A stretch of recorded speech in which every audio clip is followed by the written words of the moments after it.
order in a minute or two. We are live streaming, but no microphone for the moment.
Call this meeting to order.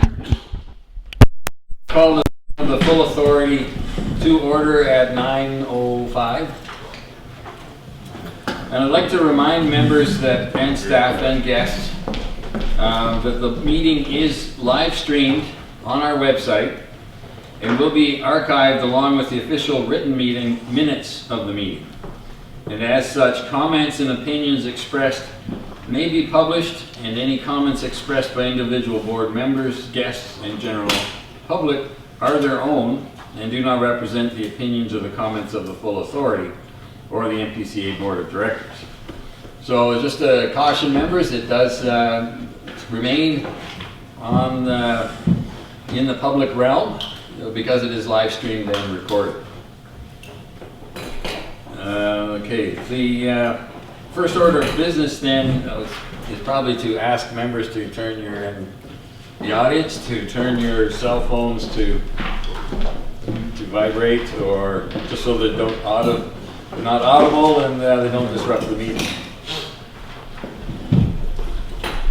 So, there you go.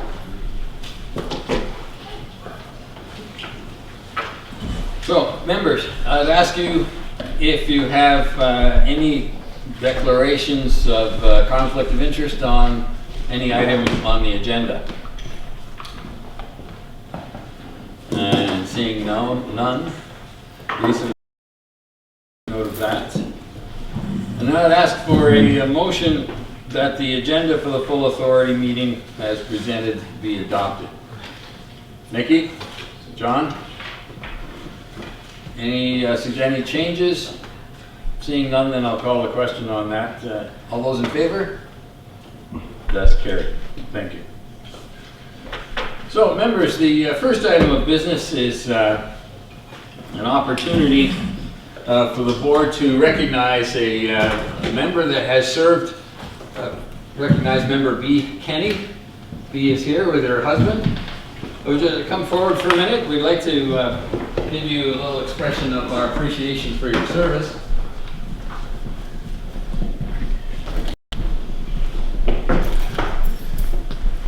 B, we thank you for your service in filling in for Mayor Maloney during his time away from the board, and we did appreciate your involvement, your engagement. You're always frank and upfront with your comments. So we'd like to present you with, I guess this One is of those special. the special pens. Yeah. When I was anticipating, hopefully, that I was going to get one of these, because I thought what a unique idea it was. But I wanted to first say to all of you, thank you for making me feel very, very welcome on this board. I got to sit beside the phenomenal Mickey, and he kept me in line. But I just want to hope in the end that you all remember conservation is number one. You're called Conservation Authority, and to me that was always meant a lot to me, and very happy that for that short span of time I got to be part of your board, and you do a great job, but just keep that in mind, and once again, I appreciate being part of it. Thank you. Thank you, Dee. Your service to the city of Port Colborne over many, many years has been well recognized. In your service in this on this board, we'd like to recognize that with lifetime membership. Oh, thank you. And pass to all of our properties across the region. Great, thank you very much. And our guide, just in case you get lost. Thank you. Thank you. Thank you so much.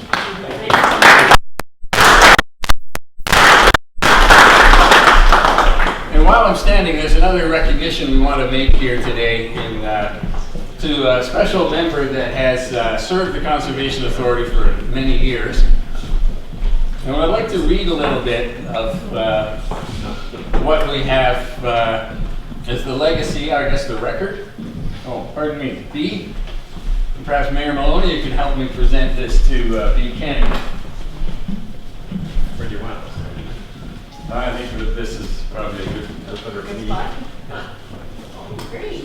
Maybe something you can hang on your wall and remember, and remind us constantly about the conservation priorities of the board. Right. Appreciate okay, that. Great. Alrighty. Thank you. Thanks again. Thank you.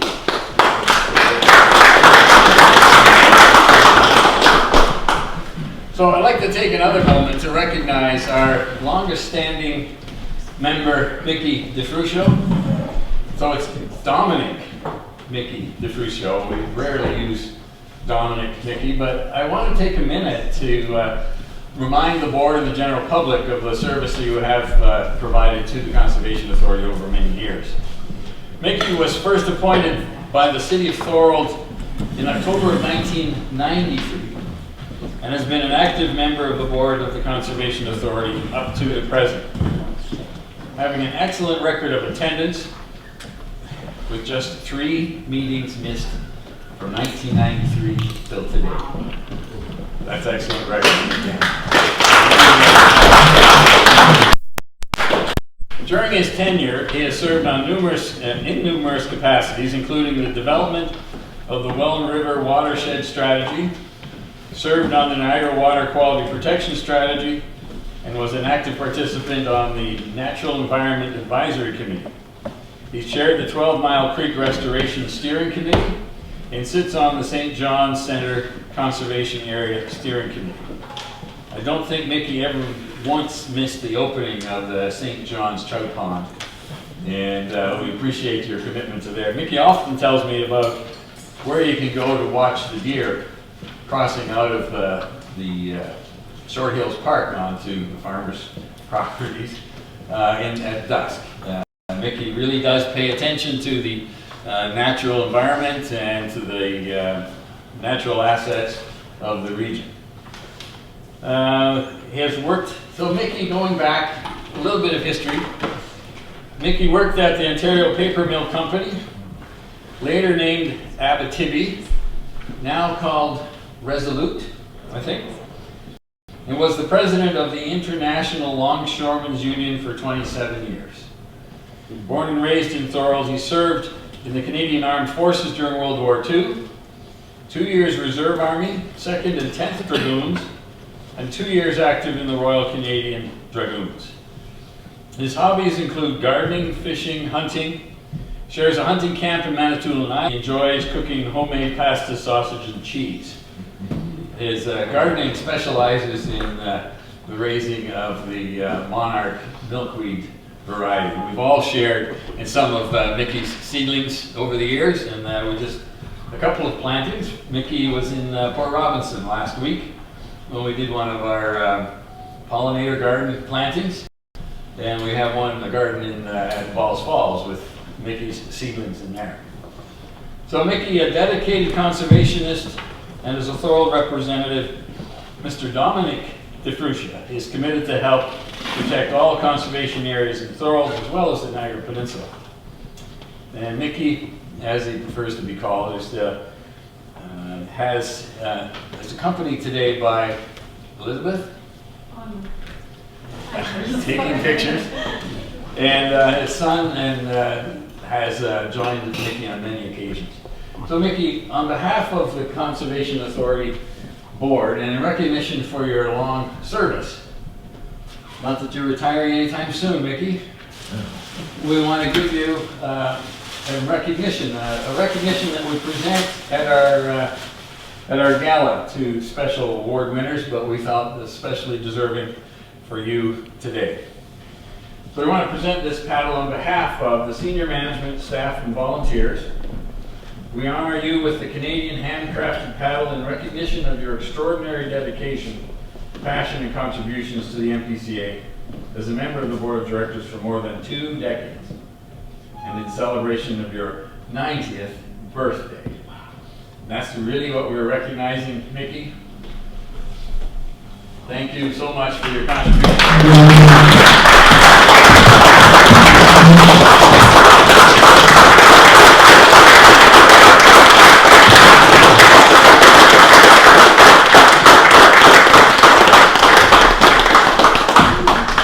Mickey, I know you're never short for words at our meetings, so do you have a comment or two as we ask you to keep paddling and keep coming, sometimes upstream, sometimes downstream. And we'd like you to be able to post this at your home in recognition of your service here. Thanks.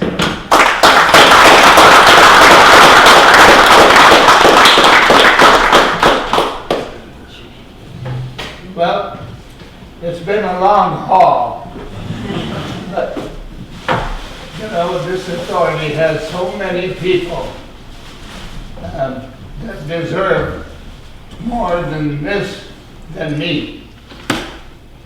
But I have to go back to my former mayor, Mr. Woodhouse, who first appointed me in '94.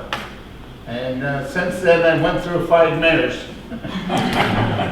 Anyway, I don't want us to hold up the meeting. I just want to say is all these nice things you said about me, I thought it was dead already.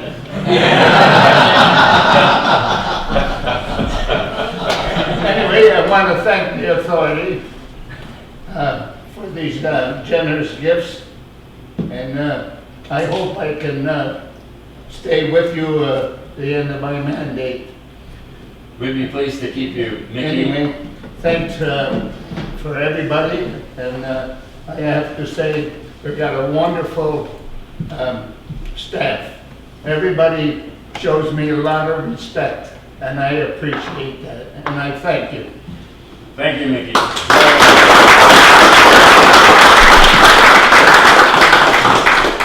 I want to recognize former Mayor Mal Woodhouse of Thorold. And thank you for the appointment of Mickey DeFrucia.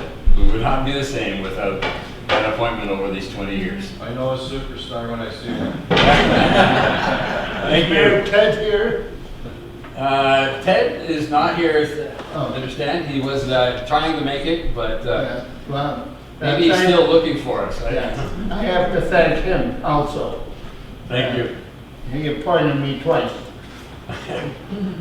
All right, thank you very much. And That's just to hold it on the wall. oh, this is just so that this is for Liz actually, so you can mount it on, mount the paddle on the wall. Thank you so much. Okay, thank you, members. Now we'll get back to the agenda.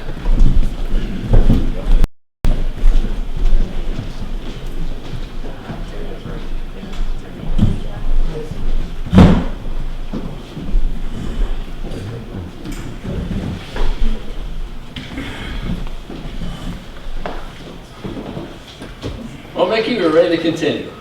Hey? We're ready to go. Okay. So the next presentation is from Mr. Peter Chuck and representing Mark Jensen of 44 Riverview. Would you like to take the podium? I have some handouts. I have a pen and I'll distribute. Please. In some places. Michael, could you help with the handouts for us?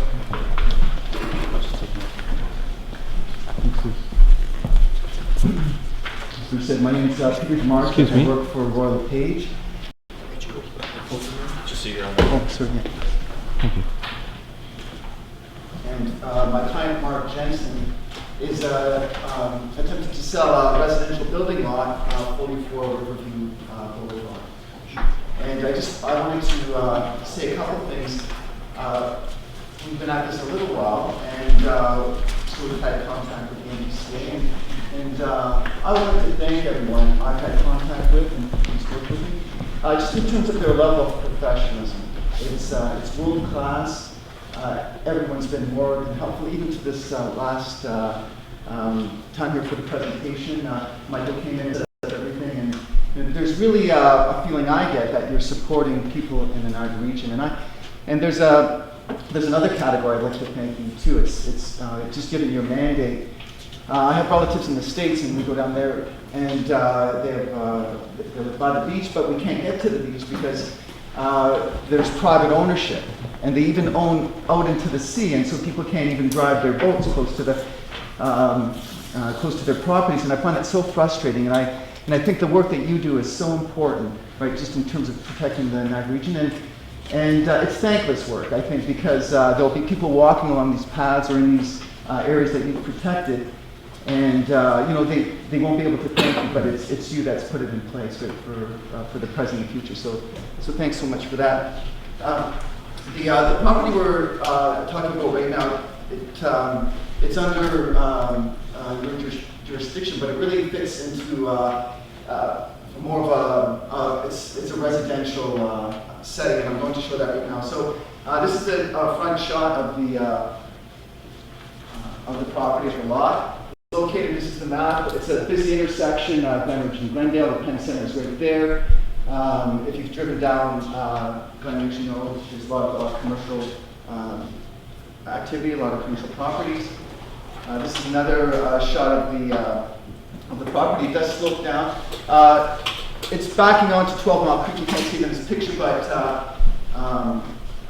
just that's there's no properties behind it. It just goes down to the beautiful walking trail that Mickey has been a part of developing. So thank you for that. This is the property, the neighboring property, and it's a plus $1 million property just to the south at 44 Riverview Boulevard. And I just want to point this out because it's going to help out as we go on in the discussion. This is the garage for that property. You can see it's built right on the slope, and it's quite gorgeous. You can go into the garage with your car and then just walk. You don't have to deal with the weather right into the house, and it's beautiful, and that's built right on that slope. That's another property. This is to the north. It's another property that's built on that slope. This is the street itself. It's a really densely populated area in terms of residential housing. It's house all along, except for this property. The proposed building would be just at the top of the slope. It's hard to see on this screen, but it's just at the top, and there's a lot of area before you get to 12 Mile Creek. This would be an architect developed this building for that property. So this would be the front elevation of the garage. And this would be the back. So taking advantage, I've noticed a number of houses, 60 years ago, they weren't built to take advantage of the natural setting. This one would be. So it's quite dramatic, quite beautiful. And you'll see how it kind of hugs the slope here. What I'd like to do is to show you another area. Silvergate is built on 116 Martindale, Tulip Tree Lane, and those sorts of things. And this property also backs immediately onto 12 Mile Creek. So this is one property. It's through Tulip Tree, and you can see again the architect who developed the plan for 44 Riverview. It's the same. It's along the slope the same way.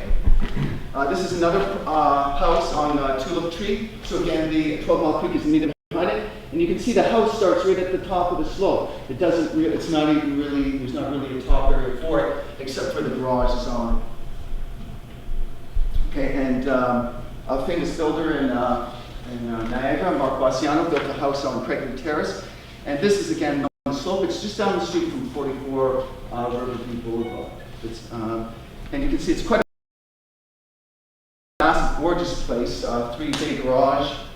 And this is the back shot of it. Unfortunately, this time of the year, or fortunately, there's lots of trees and it block it. But this is, if you ever drive down Pelham Road, you can't help but see this structure.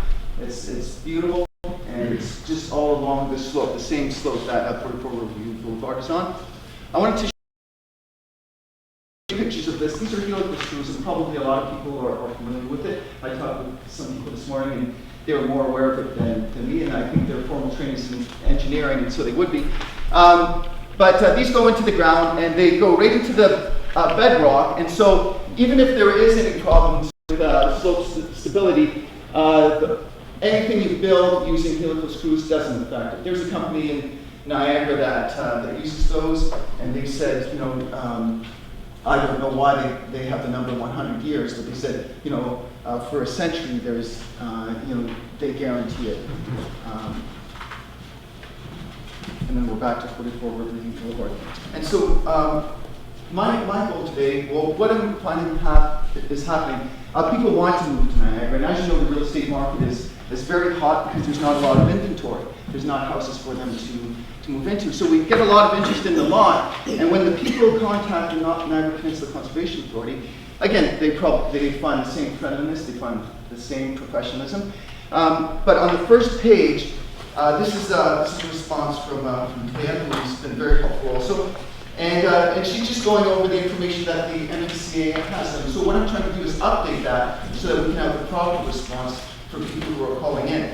And one of the areas that I've highlighted, it's the second highlighted area, it says, in no case shall development be permitted beyond the top slope of the valley wall. And so when people, you can understand people like you and I, and they call me, hear that from the NPCA, they think that's a no. There'll never be any development. But we know that Silvergate has done it successfully, and there's more than a dozen homes built on Tulip Tree there. And Mark Bassiano has done it also on Craigland Terrace without problems. And the homes to the right and the left of 44 Riverview have no slope stability issues. I don't want to take too much more of your time. The next page is from, it was outgoing engineer John Krupelis. And he said, okay, when we asked him questions about 44 Riverview Boulevard, he said, okay, well, you need to get a geotechnical study done, and we have that. And it's in place at the NPCA, and they've said that that slope is stable, and I'll show you the excerpts later on. And yeah, and so that was his specification. And he said you need to guarantee it for a period of 75 years. And obviously, with the use of helical screws, which I've identified, it surpasses that. And none of the construction that Silvergate has done, or Mark Bassiano used helical screws. It's a new technology, and so I feel like like as a group, we need to have our information that we give to consumers or to people wanting to buy the lot has to be in step with the new technology. So we have helical screws. We can build on those slopes, and you know, even if we take a look at other places around the world, in San Francisco, if you've been to those steep streets. They build there without problems. So we can do that in Niagara too. We have the technology. The geotechnical study is very extensive. It was very intrusive. There's a map that shows up to, I think, 70 meters of that slope. They know what's there in terms of soil and composition. So it's extensive. And if you turn to just the second last page, there's a highlighted area. And the geotechnical study says that slope is stable. You can build on that. They're recommending helical screws, which takes us, you know, as far as the technology allows. But they're saying that there's no problem. And so what I'm hoping is just, it might even be just a change in language, but that like our response, the response from the NPCA is to consumers, yeah, you can build there, but you must follow geotechnical studies. And you must do it in a way that protects you, and that's, you know, that's really what we want to do anyway. I think in this organization. Peter, thank you. Is that So what is, I guess my question to you to start with is that, what is your request of the board? And secondly, have you made the application for a permit that would start the process at this stage? A number of good questions, Bruce. A number of people have contacted the NPCA to get the process started, and the first response is the and it's based on dated reports. The first page, and he is referencing reports from 1990 and 1993 that are generalized. They don't deal specifically with that lot. They say based on that, you can't build on that slope. So what we're hoping is that we can work together and have a response that says, you can begin a building permit process, but you need to follow geotechnical studies that either are equal to the P2 McCallum or superior to it. That's what we're looking for, so that they get different information that's up to date and recognizes the geotechnical studies, the science, and the technology. So before I take questions from the board, I'm going to ask that we, in general, we're probably going to refer this to staff for further information. You've presented us with some interesting documentation, including a letter from 2003 from the city of St. Catharines that suggests they have no barriers, but you must get the Conservation Authority. Right, yes, and I was wondering if we could do the same thing with the NPCA, just look at it in terms of that. All right. So members, questions to the presenter? I have Rob and then Mickey. Through the chair. Nice presentation, Peter. Couple questions. What's the current zoning of this property? Residential. R1? I would have to look into that. And Okay. What's the size of the lot? And what is the building envelope size without a minor variance being required? Well, the front is 70, and we go back to about 200 feet in depth. And it's on the map that's in this, document.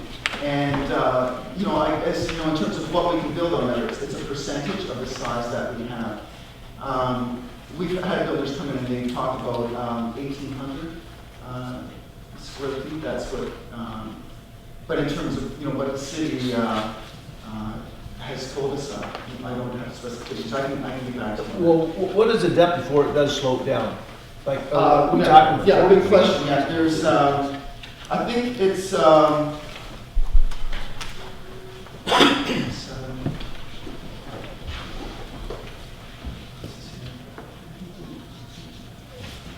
think from the curb, I can identify it here. What says the top of the slope from the curb, it looks like it's 20 meters. That's what they're, I think that's what they're showing with the graph in the P2 McCallum report. So there's a fairly substantial Building envelope size. Okay, I just didn't know how much was there before you get really into the steepness of the lot. So it was tough to tell by looking at the picture. So thank you. Thank you, Rob. Mickey? Yeah, this is not a question, but I'll give you a little bit of a history. Where Glendale comes up to Pelham Road. Okay, and there used to be a little bridge there. The bridge is still there, and they put a new causeway in.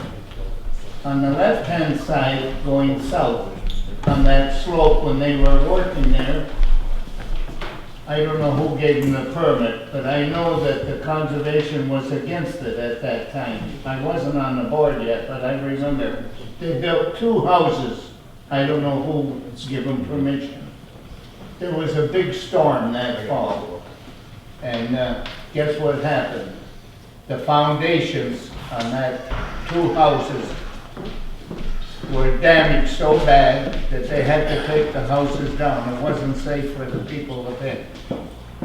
But I remember this, it was a big court case, and they tried to sue the Conservation Authority at that time for the price of those 2 houses and lots. I don't know I can't remember because my memory don't remember that. But I don't know how that case came out, but I know it cost a lot of money. So whatever we do here, we better be very careful, because you never know about a slope. Thank you, Mickey. And I will go to Carmen for the necessary process once we've asked, once members have had a chance to ask their questions. James, you're up next. Actually, Rob had addressed most of my concerns. Okay. My only question was, you want to divert the stormwater from going down the ravine to the street. And my question is that does that street have the capacity to handle the stormwater? Because I know in St. Catharines, Niagara region, they have problems right now with their infrastructure, with dealing with stormwater. So that would be my Question. Are you thinking it's the straw that breaks the camel's back? Because I'm thinking that's a densely populated residential street. So I'm not sure how that process is done, but if every other house is doing that, then it would just be in keeping. Are they? I don't know that. Yeah, and I'm uncertain myself, right? But, again, it's your expertise we would, or anyone who wanted to build there would take advantage. What you can do, here's what you can't do as they move forward with One of the problems that you have when you start directing water away from the slope becomes even more drier, which an engineering report doesn't address. Right, and that's a detail, right, that can come forward as the person moves forward. But what we're finding is that the very interested buyers, they want to move to Niagara, they want to live in this beautiful street and have this beautiful property. And but their initial kind of information from the NPCA is no. But if it's yes, and you have to build it carefully and very cleverly, right? Then All right, thank you. Lisa's doing her best to note the questions that are being asked, and when we get to referring this to staff, those questions will have been noted and referred to staff as well. Member Beatty, Stewart. Yes, just to make sure, this is a fully serviced lot? the services are they're not on the property yet, they're in the street, right? So But they're gas, there, water, right? everything like that, yes. Sewers, Absolutely, storm sewers, right. Yes. and hydro, it's all there. It is, yeah. So that'll, So it's pretty much, it is, yeah, it's in an absolute urban setting, right? A house to the left, right, front, all the way along the street. And anyone who would build on an unserviced lot, you just bring them in from the street, right? I think it costs them, I had it approximate $7,000. yeah, the services are all there. There, services are all there, yes, of course. Thank you. John? Mayor Maloney? Yes, you have not applied for a building permit yet. Is that correct? No, this, Bruce referenced in 2003, the city of St. Catharines had said you can build there. Just keep in mind you have to build according to the present conditions, right, with the slope. So in 2003 it was granted, and then, now that we're trying to sell, it's going to be a buyer that looks for that building permit, correct? So there will have to be a set of building plans submitted when you do it, which may impact the slope, it may impact. Exactly, yes. And so Right. you really can't get a definitive answer even from the Conservation Authority until you are in possession of these and you submit them and they consider the slope Yes, in light of the house that you want to build there. right, yes. And Your geotechnical engineer, then he's giving you, I would assume, a preliminary report saying the slope is fine, but would he have to reserve his comments until there's an actual plan for this subject property? yeah, I didn't give you the full engineering report, but in it, it specifies those sorts of things. Here's what you have to do, exactly the same things you're asking, right? You have to have as many helical screws as goes along with the square footage of the property. And, the other specifications are there. And it's more than a preliminary report. They had reports, it was extensive, right? So they're saying, as far as we're concerned, and I'm proud of Canadian engineers, I think they're the best in the world. These guys, they say that slope is stable, you can build that. That was their scientific outcomes of all their tests. But as you said, right, it depends on, you know, what type of building you want to put up on there. And they also had recommendations. He said, you know, when you're building, don't leave extra materials, you know, on the site, those sorts of things. They had some specific things that they said, what you were saying. And while the house was under construction, there are measures that you have to take to prevent erosion? Yeah, there wasn't a concern for them. Like they felt that erosion wouldn't be a factor. And using the helical screws, you're digging right down into into bedrock, and it won't just net zero impact on the slope, right? Because you're not putting concrete on to create a problem, if that's what you're asking. No, it's the helical screws are going to support it, so it's not really going to have an impact on the slope, according to the engineers. You would tie the construction into the helical screw. Mm-hmm. Exactly. That's it. Yeah. And is there any required after the build on the slope? Shrubbery, trees, anything to stabilize the bank? Not that they've indicated. They've said you should leave, you know, trees and shrubs and those sorts of things. That was their recommendation, but they didn't say there was anything necessary. But like along with that statement, they did say, you know, if there's where you can, like, leave the trees and the shrubs and those sorts of things. We're on a preliminary basis right now. The slope appears, according to your geological study, to be okay. Yes. That would have to be finalized on an actual building to be constructed to submit plans to our conservation authority. Yes. Right, and I would expect that when a buyer came forward, and this was one person's idea for it, they had actually gone to an architect and said, this is what we want to construct. So they were almost to that place. So they, you know, the geotechnical study was done in 2014. They had a building, you know, all the weights and all the stresses that would be on the slope were specified in that, and they didn't move forward again.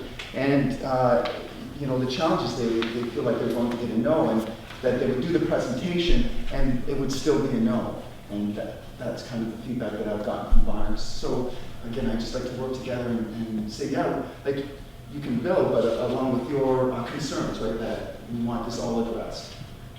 How far is I guess it looks like 3 elevations. How far is the bottom from the water course? Well, the lot is, let's see if we can find it. The lot's 205 feet deep, and you can see this is, I'm sorry, the map is small, but 12 Mile Creek is this far away. There's a beautiful walking trail, again, that Mickey was a part of development, between the bottom of the lot, and so there's extensive room, you know, beyond the end of the property. That's just foul, right? It's unused lot space. I think we probably have to give every type of judgment until our own staff have reviewed the project. Thank you, Mr. Chair. Those are all my questions. Thank you, John, and I will come back to you for that referral to staff. I wanted to thank Mr. Demarchuk and Mr. Jansen. You are here as well. You made us familiar with the subject, with the property, and we would likely be looking for, well, first, for the process that needs to be followed at this point. Mr. Jansen, you are on the presentation, and so if you have a couple of words for us. Yes, thank you. I want to thank Peter, who's here on his own process. I bought the lot in 2002 with the intention of building. I obtained a building permit, and unfortunately, personal matters came into effect, and we bought a house that was built already with the intention of down the road building the house. In 2006, my health started to fail, and I went through personal problems. So in 2007, I started the process to sell the lot. The MPAC has a value of $205,000 on this lot, and I'm paying $3,000 a year taxes on that property. So I haven't been working since 2007 because of my health, and this has become a financial burden on me. I owe back taxes, and I hate to come here and, plead my case, but I think if you consider that it is a residential building lot in the city of St. Catharines, it's registered, it's been there, all around is houses. I have done 3 geotechnical reports, and I'm just getting bogged down with this. We've had lots of interested buyers, but the Conservation Authority, when they're contacted, always give a negative response. So most people will just back away because they don't want to go through the process. Today, to get a building permit and all these things, I've been quoted about $30,000. Before somebody steps up and spends that money, we need to have a positive response from the Conservation Authority. This building lot in no way will affect the watershed in St. Catharines. There's houses all around it, so I'm pleading with the board, please help me out of this situation. I desperately need to sell this lot. Okay, thank you. So board members, we've been made aware of the circumstances. I'd like to ask staff at this point to show us what the process is. Stu, did you want to come back and speak again? No, I'm good. All right. I have a question for Mr. Jensen.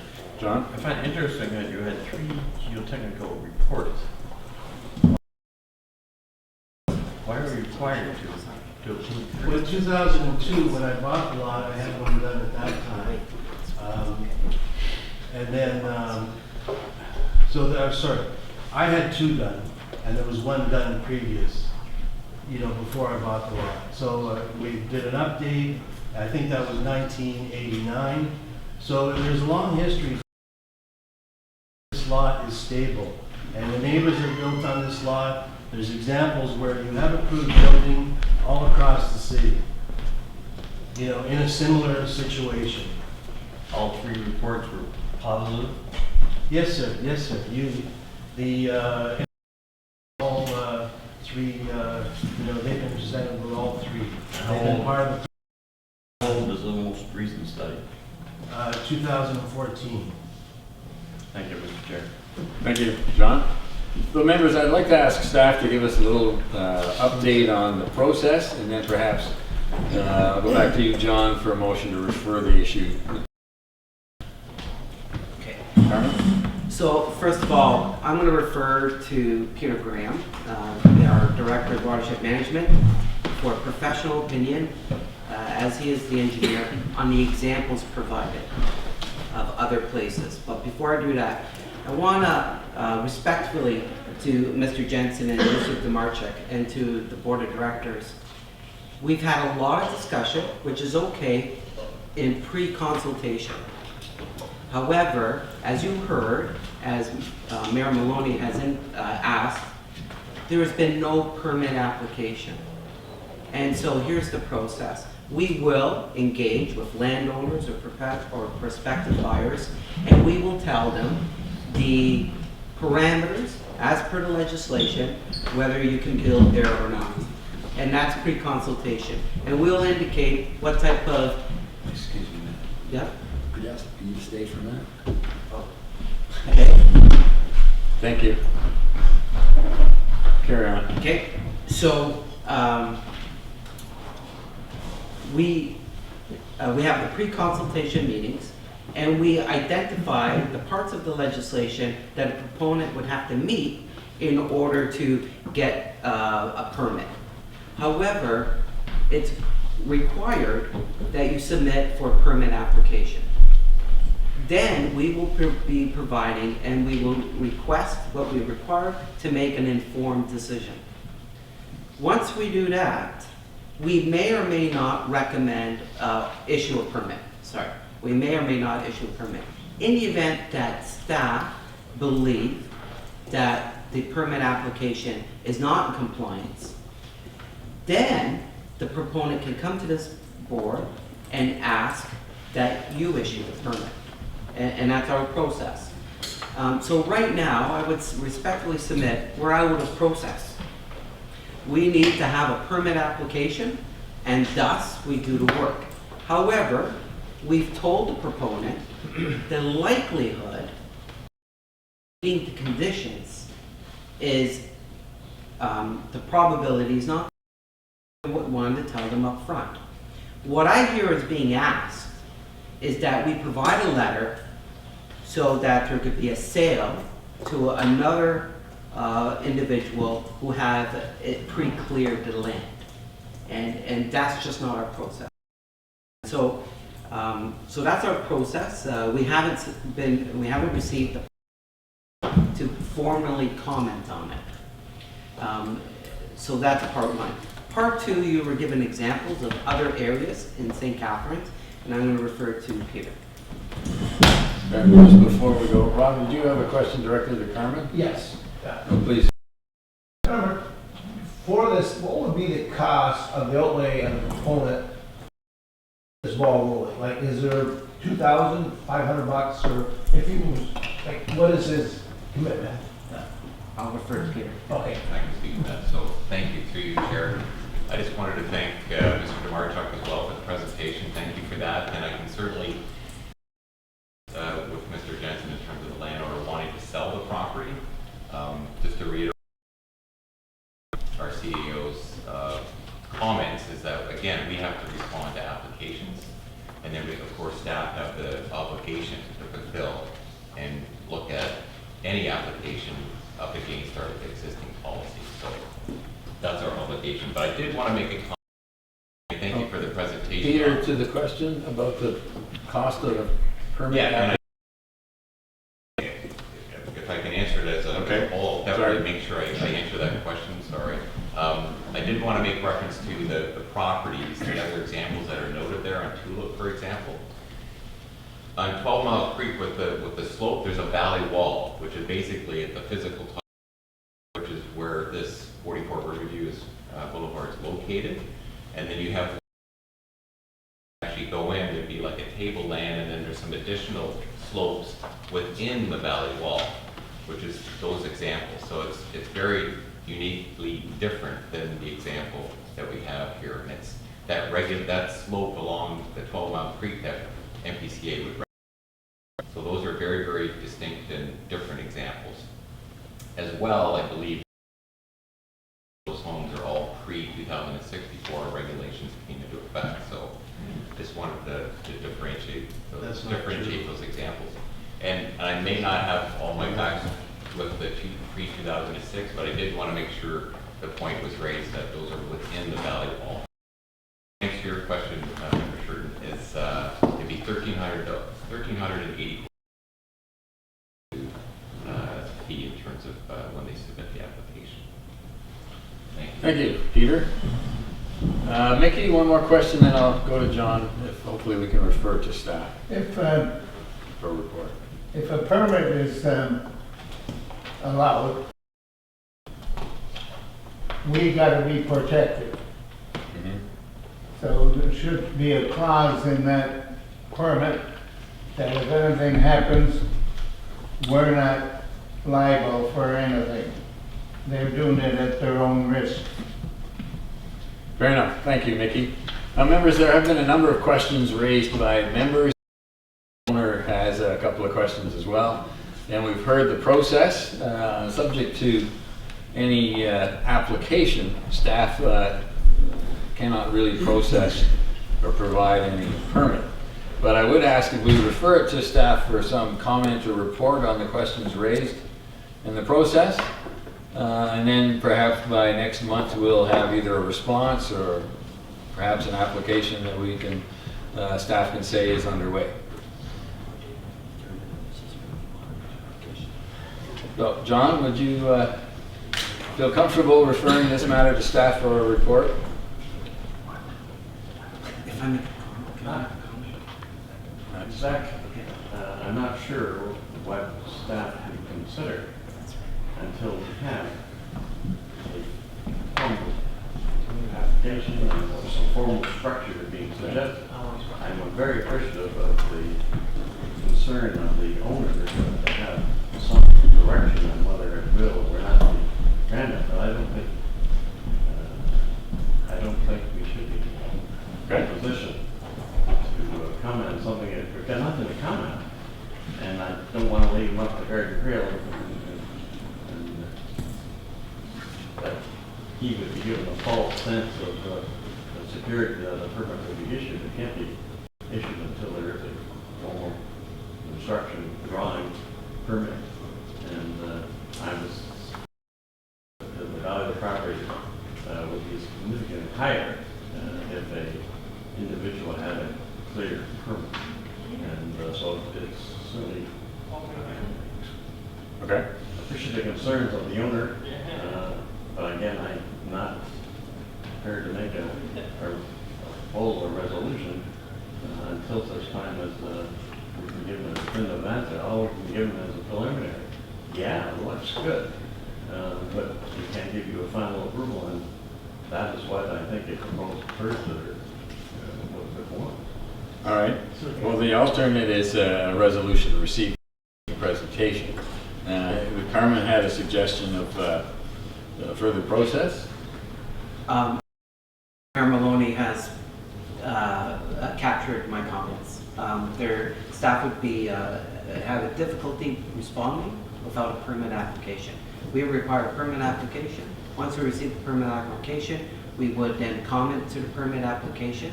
If issue a permit, then the proponent can come to this board and seek relief by getting the board to approve a permit.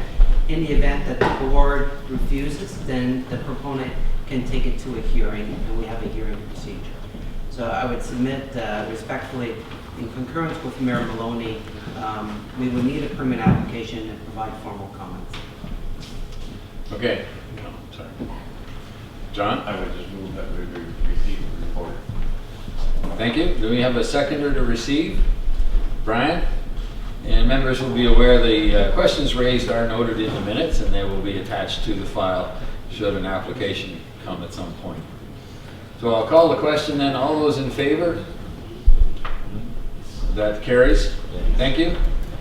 Thank you, Mr. Jansen and Peter, for the presentation. The board is fully aware, I think, of the circumstances now. And I would look forward to perhaps if there's an application for a permit, then we'll be able to deal with it further. Thank you. Good members. If you don't mind, we'd like to take a couple of minutes break to take a few pictures of with board and B and Mickey, just to conclude that recognition piece of the meeting. So I'll call a recess for about 10 minutes. Thank you.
Sure, go ahead. Come up.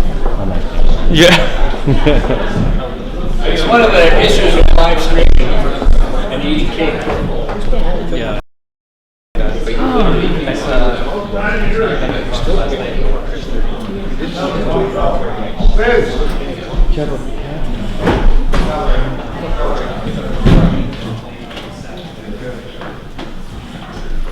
I'd like to reconvene, call the meeting back to order.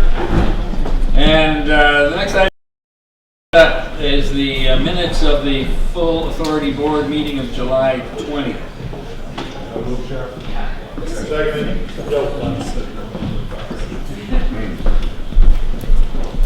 And then there is also a list of committee minutes. The Cave Springs Committee from August 9th, the Budget Committee from September. So I'll read the resolution for you just so you're familiar with the process here. I'd like a motion that the minutes of the full authority meeting of July 20th be approved as presented, that the of the Cave Springs Committee meeting of August 9th be received for information, and that the full authority board of directors approve the minutes of the Budget Steering Committee meeting held September 14th, 2016, and the recommendations within. Well, members, that would be the motion I'd ask for. I need a mover and a seconder, and then we'll take questions to any minutes as they arise. April, and seconded by Sandy. Are there any questions to those minutes? John? Small question with respect to the July 20th meeting of the full authority board indicates that the president, in fact, I was present by that night. Appreciate that correction. That'll be noted in the minutes. John, you were there, and we're glad to see you back. Any further questions to the Budget Steering Committee? Any comments to that those minutes? No. Chairman of that meeting, Mr. Quirk. Thank you, Chair. I just wanted to reiterate to authority my appreciation to staff for the work they did at meeting the budget guidelines. We gave them a set of 3 criteria to keep in with the 1% guidance on the levy, which they did. We asked them to start reducing the reliance on reserves for the operating side of the budget, and they went full out and eliminated the requirement to use any reserves for the operating budget. And the last part of it was to look at increasing our own revenues at our parks, and there was a presentation which indicated how well we were doing within our revenue generating parks. So I just wanted to thank staff for the work they did and the concise nature of the budget process this time around. Thank you, Tony. And just to remind you, members, that in approving those minutes, we are also approving the recommendations within the minutes of that Budget Steering Committee. So you're ready for the question, members? All those in favor? That carries. Thank you. So, members, are there any business arising from the minutes that is not already agenda?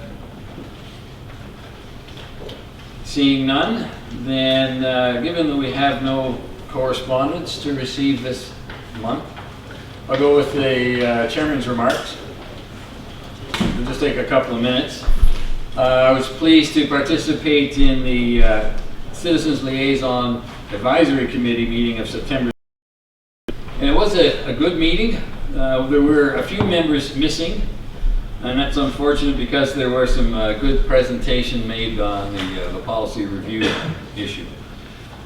There was an opportunity taken at that meeting by one member to relay a committee and staff concern about I think what the member called aggressive enforcement of the farmer working on his pond, cleaning out sediment without a permit. And that was the concern, and staff was made aware of that concern and did follow up. And Carmen perhaps may speak to that to give us a little more clarification on what the situation, both sides of the story. But the point of raising that today is that the Citizen Liaison Advisory Committee is working well in that those that come and participate in the meeting are feeling free to express their concerns and stay within the confines of the meeting, but to say what their issues were and to express them freely at that meeting. And that's really the purpose of the Liaison Advisory Committee, is to hear what the members of that committee have to say and raise their concerns with the operations of the Conservation Authority. So that advisory committee is working well, and I just wanted to make that comment. There definitely is it was one of the strategies we outlined at the beginning of the term in terms of being more involved and getting better public engagement. I wanted to thank committee members, those committee members for attending, and it was chaired by John White, and I think under the bylaws, we will have to elect a new chairman in the new year. It's an annual renewal. Also wanted to mention that at the August 14th AMO, Association of Municipalities of Ontario meeting in Windsor, I led a joint Niagara Region NPCA delegation to the MNR. And Vice Chair Sandy Annunziata was at that meeting and did express the concerns of the town of Fort Erie very clearly, and I thought very forcefully. The minister was pleased to hear it, I think. Also, Representative Councillor from Niagara Falls, Selena Volpatti. And our general response to the minister was that both the region and this authority are generally pleased with the wetland conservation strategy or draft that they had presented to us. We were supported there by David Oakes and Matt Robinson from the region, and Carmen D'Angelo, our CEO from the NPCA. And I'll leave the further details to Carmen if you wish to comment on that meeting. But Minister Catherine McGarry is the new minister. I think she was 9 weeks into the post at the time of the meeting.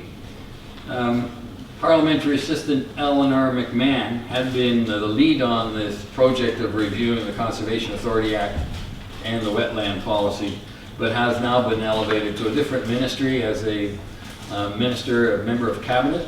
So I think her experience and understanding of the issues will serve us well as the cabinet considers whatever changes to the act they do eventually legislate. From Mr. John Bacher at another meeting that I was at, representing, I think it was a meeting in St. Catharines by a group objecting to the Thundering Water Secondary Plan. And that group, by the way, has moved on from objecting to biodiversity to a position of preserving the entire site, that no development whatsoever should happen, and that the site should become a conservation authority property or a provincial park. But that Mr. Bacher's position at that time was that, from his point of view, he didn't like the position of the government as presented in that wetland policy. So it is. I do take the time to attend whatever meetings I'm aware of that address Conservation Authority policies, and this was one of them in St. Catharines. On September 17th, I was pleased to join the Pollinator Garden Project in St. Catharines. It was part of the 12 Mile Creek Stewardship Program. There was a big planting session on Rennie Island in Port Dalhousie. The project was spearheaded by the nonprofit group, the Niagara Restoration Council, with the support of the Port Dalhousie Beautification and Works Committee, and a $25,000 grant from the province's Great Lakes Guardian Community Fund, and a $15,000 grant from this authority, with about $2,500 worth of, probably that's minimal, or a minimum estimate, but $2,500 of staff time and equipment from the Conservation Authority. And it was part of the stewardship program. It was a $60,000 project overall, when all the donated goods and services are added in, including contributions from the Niagara region, the Rankin Construction, and from the city of St. Catharines. Mickey, I think, was at a similar pollinator garden planting Port Robinson. in Port Robinson the week before. So it was a great experience, and I have given direction to staff that staff advised the board member from whatever municipality these programs are happening to give us notice as soon as it is happening in your municipality. And I did ask them to remind us a week ahead and then perhaps a day ahead. But you know, sometimes we lose track of all these events.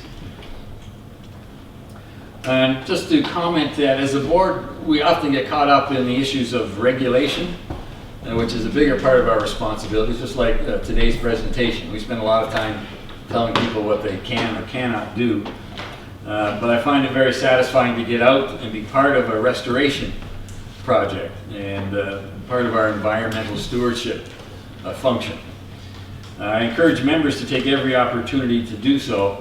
And again, I ask staff to advise members of these projects because it is an opportunity for members to be participating in the community.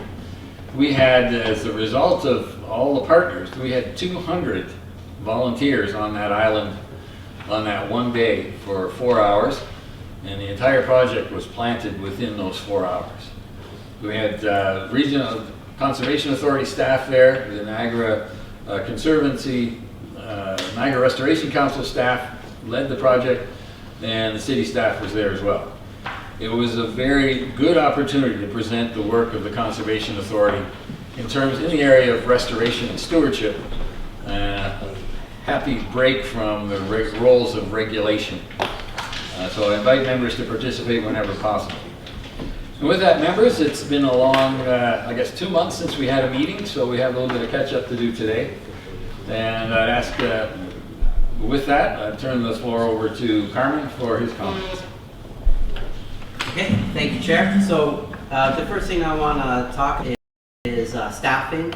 So you had received the memo yesterday. We have 2 staff leaving the Conservation Authority. They're joining our NPCA alumni, and that is Kevin Vallier, our Manager of Marketing and Communications. He's taken a great opportunity with the Electrical Association of Ontario. Really his skill set. And also Kiefer Patton, who's basically one of our compliance officers. Kiefer's accepted a position with the town of Niagara on the Lake. So it's great. Research shows that when you have a great relationship with supervisors and employees, that there is professional development, there's empowerment, and they do great stuff for the organization. What also happens is that they're now marketable to the open public market. And that's okay, that's a good thing, because research also showed that they become great ambassadors of the organization when they move and advance their careers. So I did send out a memo of those 2 individuals, and then we'll do our recruitment process. Also, talking about recruitment, we did do a successful recruitment. I'll turn it over to Mark Brickle to introduce a new staff member. Thank you, Carmen. It's my pleasure to introduce our new Manager of Strategic Initiatives, Adam Christie. Adam's come to us to take on that role, and certainly among his highest, consistent with the strategic plan and the budget planning that we've been doing, is be a major driver of revenue as we work to make our parks increasingly self-sufficient.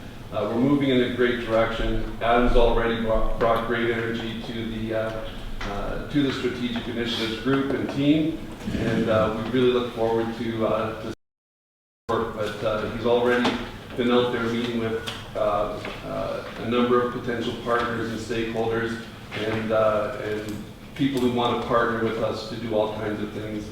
So we warmly welcome Adam to our team.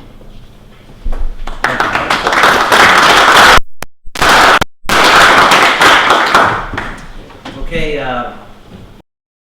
kindly ask you to take out your pens, because I have a number of dates to bring to your attention. So the first date is September 27th. It is a beer launch event at Balls Falls. Brent Brewing of Lincoln is launching the Balls Falls Session IPA Ale. It will be September 27th between 8 p.m. Board members and the guests are invited. I encourage you to attend. It should be a great event. Also in their submission to the LCBO. They're also coming out with 20 Mile Creek Ale. So great marketing on their part, and we're happy to be a partner with them at September 27th.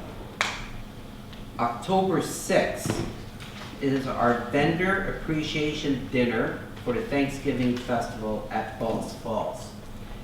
The vendor appreciation dinner, just so you know, we are sold out for the Falls Falls Thanksgiving festival. We do have a waiting list, and in recognition of those vendors and their participation at our event, we do an appreciation dinner. I encourage you to attend October 6th at Falls Falls. I believe the start is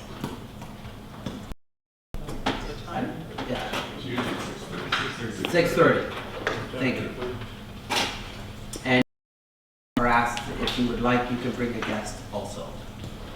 Okay, the next one is October 7th, 8th, 9th, and 10th. We need volunteers for our beer and wine tent. We already had some individuals already that they're volunteers. We would love to have the board members there at the table. Mayor Joyner already. Mayor Joyner, please attend. You get to meet Mickey and board member Beatty as I believe. Anybody else? It's a beer tent. We're all in. Okay. Just so you know, we have the local winery, we have the Bench Brewing, and it's very popular. It's a great way to meet all the guests who come to our park. So I encourage you to attend. Please let Lisa know if you can attend. October 4, 5, and 6 is the Great Lakes Public Forum Conference in Toronto. If you'd like to attend, you can let Lisa register. We'll pay the registration and your accommodation and expenses to attend, should you wish to attend. And the final date is September 29th, is our Honorable Gala event at Queen's Landing. I'm happy to report a larger venue now, and we're sold out, and we're also sold out on our sponsorship. So all board members are invited to attend with a guest, sponsored by your attendance is sponsored by our sponsors. So please, we would really appreciate a good board attendance at the event. Location is Queen's Landing. Formal? Yes? It is a formal gala. Are accommodations included? No. That is actually that's at the. Just for those members coming from out of town. Carry on, Carmen. Okay. You and I, I'm sure. Trying to get it past your budget, right? The three of us, everybody's losing. I said October 6th. It's actually Friday, October 7th is the vendor appreciation. Not the Thursday, it's the Friday. My apologies. We'll probably have some regional council meeting of some sort on the 6th anyway. So good. We're on, it's Friday. That's right. So the other thing I want to, I thank the board, the chair of the budget steering committee for those words. We did meet it, but I would also indicate we had to raise our budget for board members. And that's because attendance at these events has exponentially risen. And that is fantastic. We have great participation from board members to meetings that we have, landowner meetings, many of our committee meetings, and it's reflective. We had to do some adjustments because of your participation, so we thank for that great support that we're receiving. So thank you for that. Thank you, Carmen. Members, any questions to myself or Carmen on our remarks this morning? Member Joyner. Thank you, Chair. I just would like to, I was writing feverishly here what Carmen was saying, but some of the the September 27th, that whole invitation, the Ball Sports IPA, and that, can we get Lisa to just give out a little bit more or send us a meeting request on that? Is that possible? Okay, thank you. Yeah, and a reminder the day before. That's how I work very often. Thank you. April? Thank you, Mr. Chair. I just wanted to comment, you mentioned about volunteering in the Beer and Wine tent. I just wanted to say that I will be volunteering with my children on the Saturday and Sunday. I'm not sure exactly. I think they're doing parking and I'm doing tours of the ball house.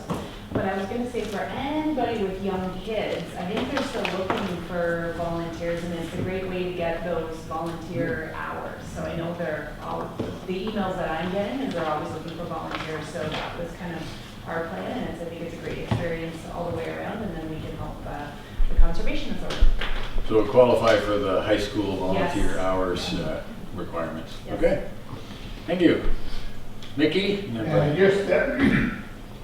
I want to thank all the board members for participating in the butterfly program. And the reports I've been getting, everybody's getting caterpillars and monarchs in their backyards. So you've done a good job. We're going to make a difference. And then like Bruce said, every little piece put together. Thank you, Mickey. Brian?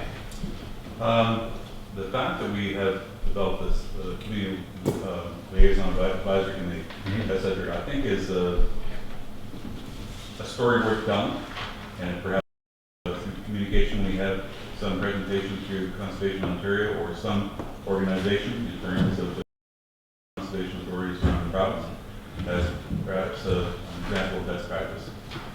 Thank you, Brian, and I take your point.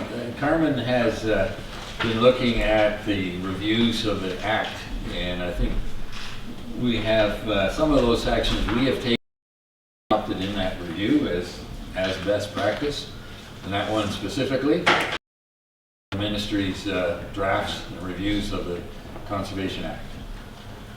Go ahead. In response to that, to Councillor Beatty, what we could do is highlight that in one of our Niagara This Week advertisements, our full page advertising, and also include it in our quarterly report that was sent to all the municipalities, to Conservation Ontario, and to the province. So we can do that. Okay, thank you, members. The next item on the agenda is, well, there's several. It's reports for information.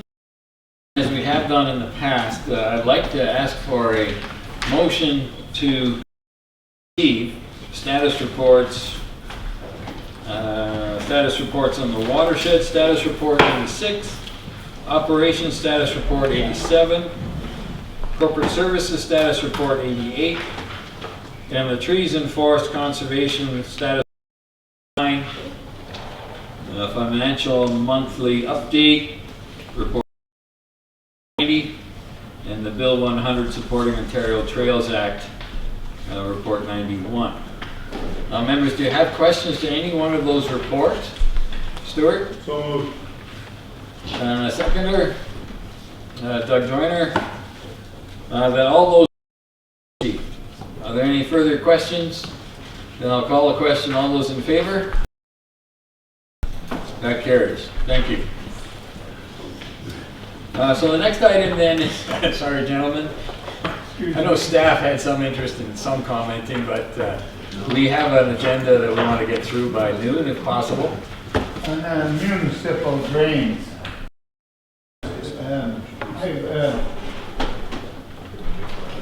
I've had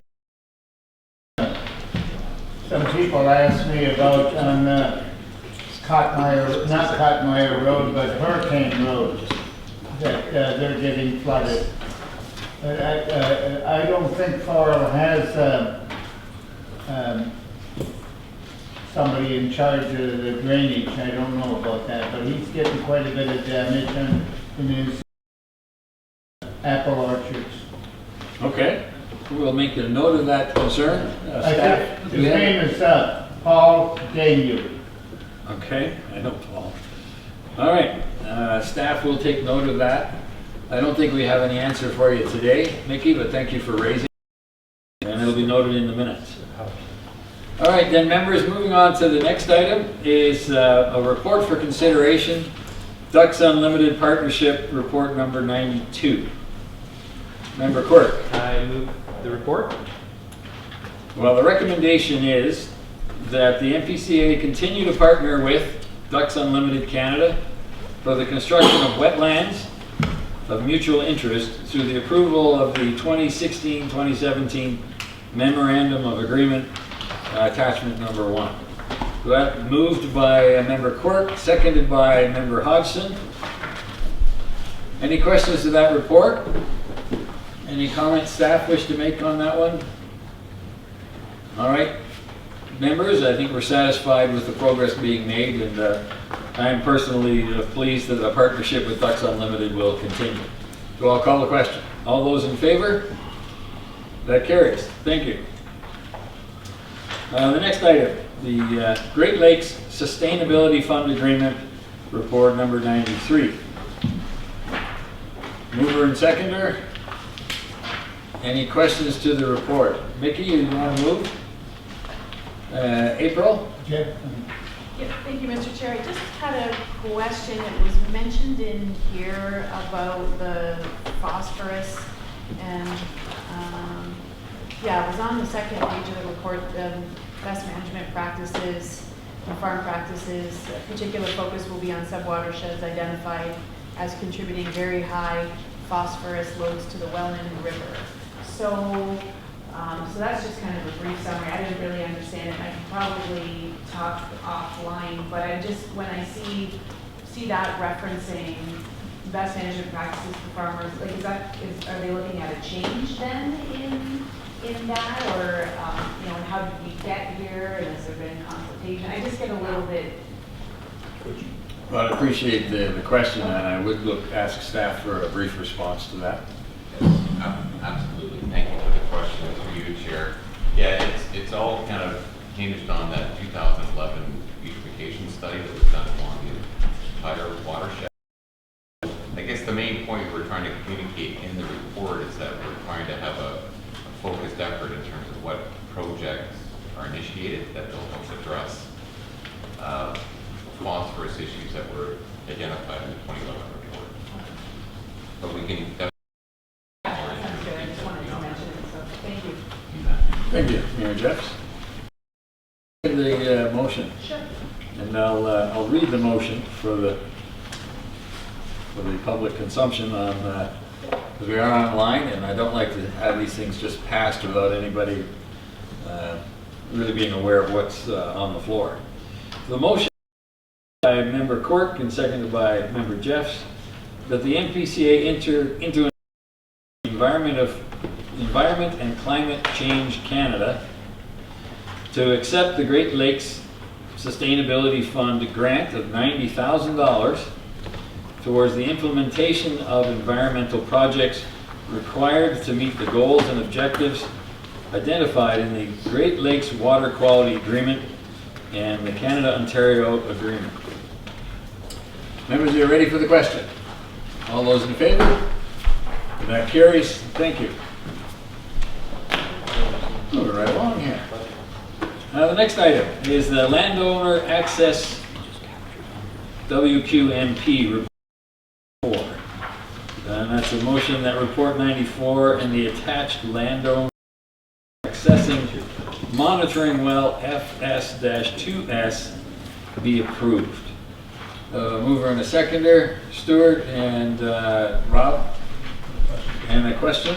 Please, Rob. I understand that it's probably been sold, that's why we have to enter this agreement. How often are they annually inspected, or basically just if there's concerns for the wells? Thank you for the question. Peter? If I may, through you, Chair, just referred the question to Josh Diamond, our water quality specialist. Thank you, Josh. You're going to take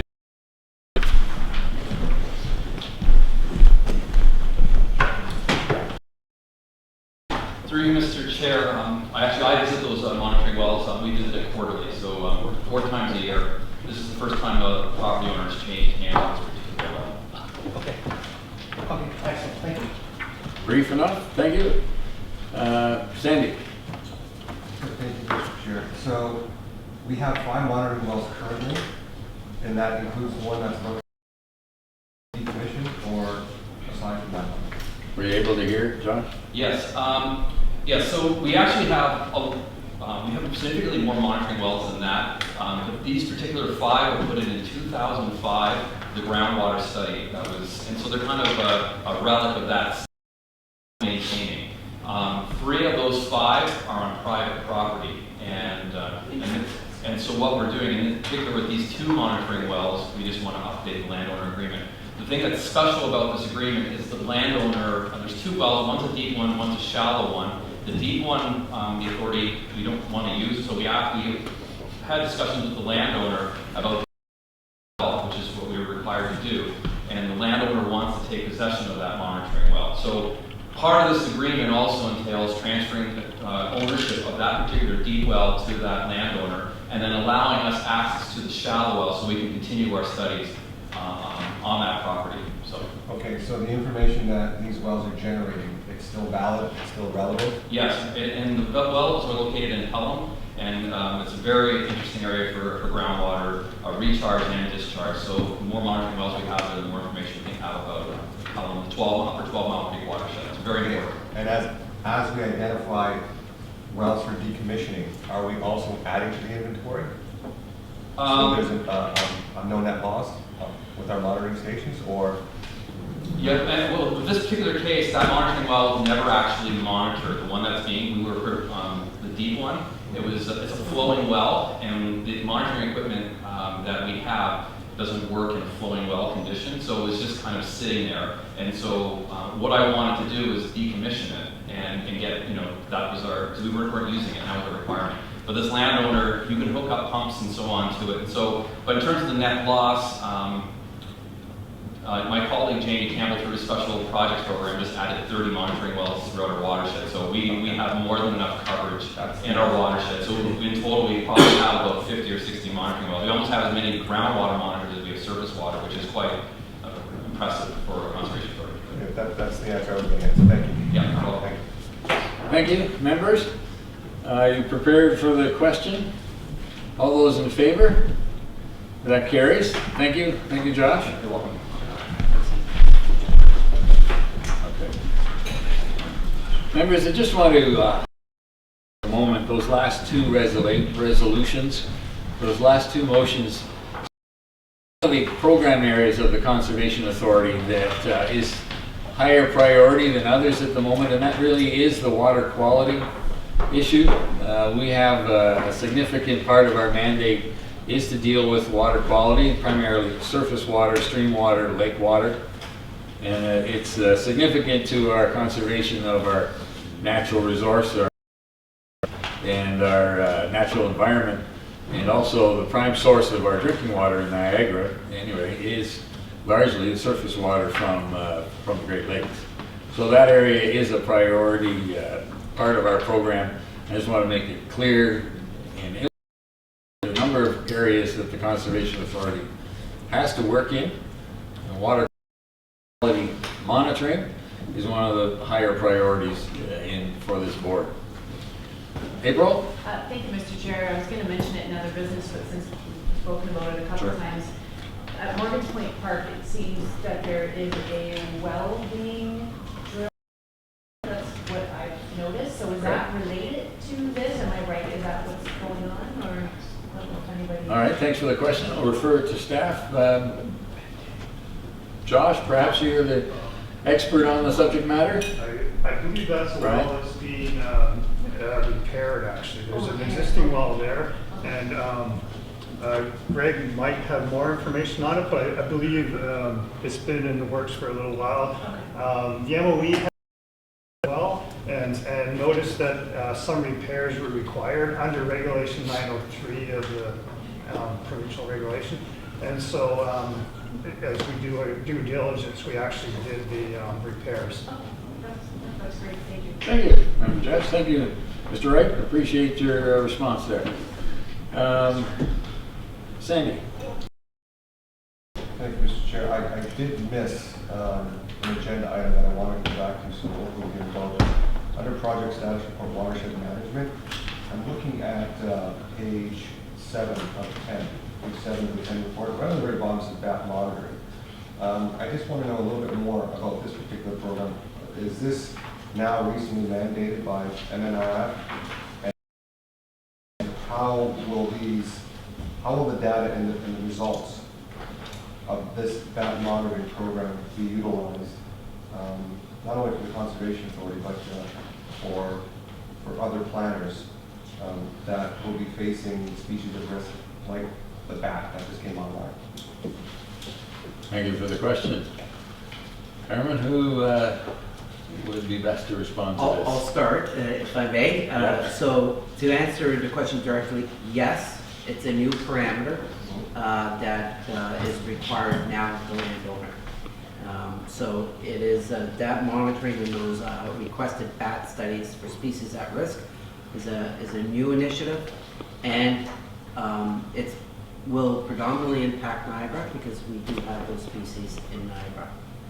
I don't know if Peter wants to add further to that. So I just want to follow up on that. So it's mandated now as a species at risk that's been added to the inventory. So under this program here, it's the Ontario Monitoring Program. And we are a partner in that program. And we're conducting studies on NPCA lands. Through you, Chair, to the Vice Chair, that is correct. Kim Froelich is our ecologist, and she is participating in those bat studies on properties owned by the NPCA. Okay, so it says the results will be available shortly as shared software programs are being used for analysis. This will provide data from conservation areas and area development review needs. So obviously this is going to be the new benchmark that other landowners are going to utilize that data to assess migration patterns, whatever it has to do with bat habitat, and apply it to their private properties. Through you, Chair. So that is correct, and that was one of the goals of the strategic plan, is that we start getting baseline data, and that way when we with us, they can use our baseline studies. They may have to do site-specific studies, but the base studies will point them in the right direction. Okay. And this is a cost to the authority or to conduct this study? Who's putting the bill? To Chair, it is because it's staff time, so there is a cost to the authority to do the baseline studies. How the funding is achieved, I'd have to go through and get back to you on that response. So just so I'm clear, the province, new studies be conducted as new species of risk come online, but they're not also funding to accommodate those studies. Is that a correct statement? Staff behind you are saying yes. Okay. Yes. All right. Well, I see some concerns there, and maybe we'll bring that up at another time, part of the discussion. But and I believe that was part of the whole Conservation Act review, right? That you're mandating more from the conservation authorities, but you're not funding any of the new information that MNRF or the studies that you require. So that is a big, that's an issue, and that's a big problem. That's a challenge. Thank you, Member Annunziata. That was a common theme among conservation authorities across the province, that the additions to the mandate are not followed through with any additions to the funding. And that was made clear to the minister and has been made clear through Conservation Ontario as well. So I thank you for your comments on that report. So members, the next item of business is the Treetop Trekking Binbrook Conservation Authority Report number 95. We do have representatives from the Treetop Trekking Group. perhaps to respond to any questions, but I'd ask Carmen through you that the context of this recommendation be commented on to committee, and I'll call for a motion as hopefully as recommended in the report. I'm going to refer to Mark Brickle. Thank you, Mark. Board members will recall that in September of 2016, you actually passed a motion to authorize staff to enter into lease agreement with treetop trekking at Balls Falls, and that includes zip line and aerial game courses, as well as the tree walk village. By June of this year, after a lot of informal and formal conversations, the concern was that perhaps trying to make changes to the Balls Falls master plan would be difficult because of the involvement of NEC and their interest in that property and the process that we would have to go through. Not to say that it would be impossible, but it would be perhaps challenging and time consuming. We therefore came back to you as a board at the July meeting and asked you whether it would be of interest to you to any a similar opportunity at Binbrook. And you were gracious enough to allow us to explore that opportunity. We contacted Treetop Trekking to assess that property and determine whether that would in fact be a viable option. We didn't know, for example, whether there were sufficient trees, whether there were sufficient trees of size, and whether the area appropriate for their operations. And as well, they would have to assess the location, that being in the Hamilton area, as opposed to the Balls Falls. They did come back to us, and we were very pleased that they came back indicating that indeed Binbrook would work out as a really great site. The treetop trekking experience is one that really allows people to enjoy nature in a whole new way. It gets them in touch with it, creates a really joyful experience in nature. We've had the opportunity as a staff to go out and see some of the treetop trekking operations. Treetop trekking themselves operate 3 within conservation areas. Those being at Bruce Mills, Heart Lake, and Ganaraska.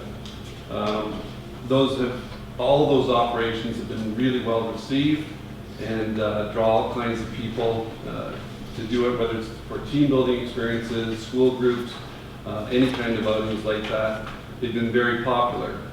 This plan is actually very consistent with the master plan that we've got it in place at Binbrook.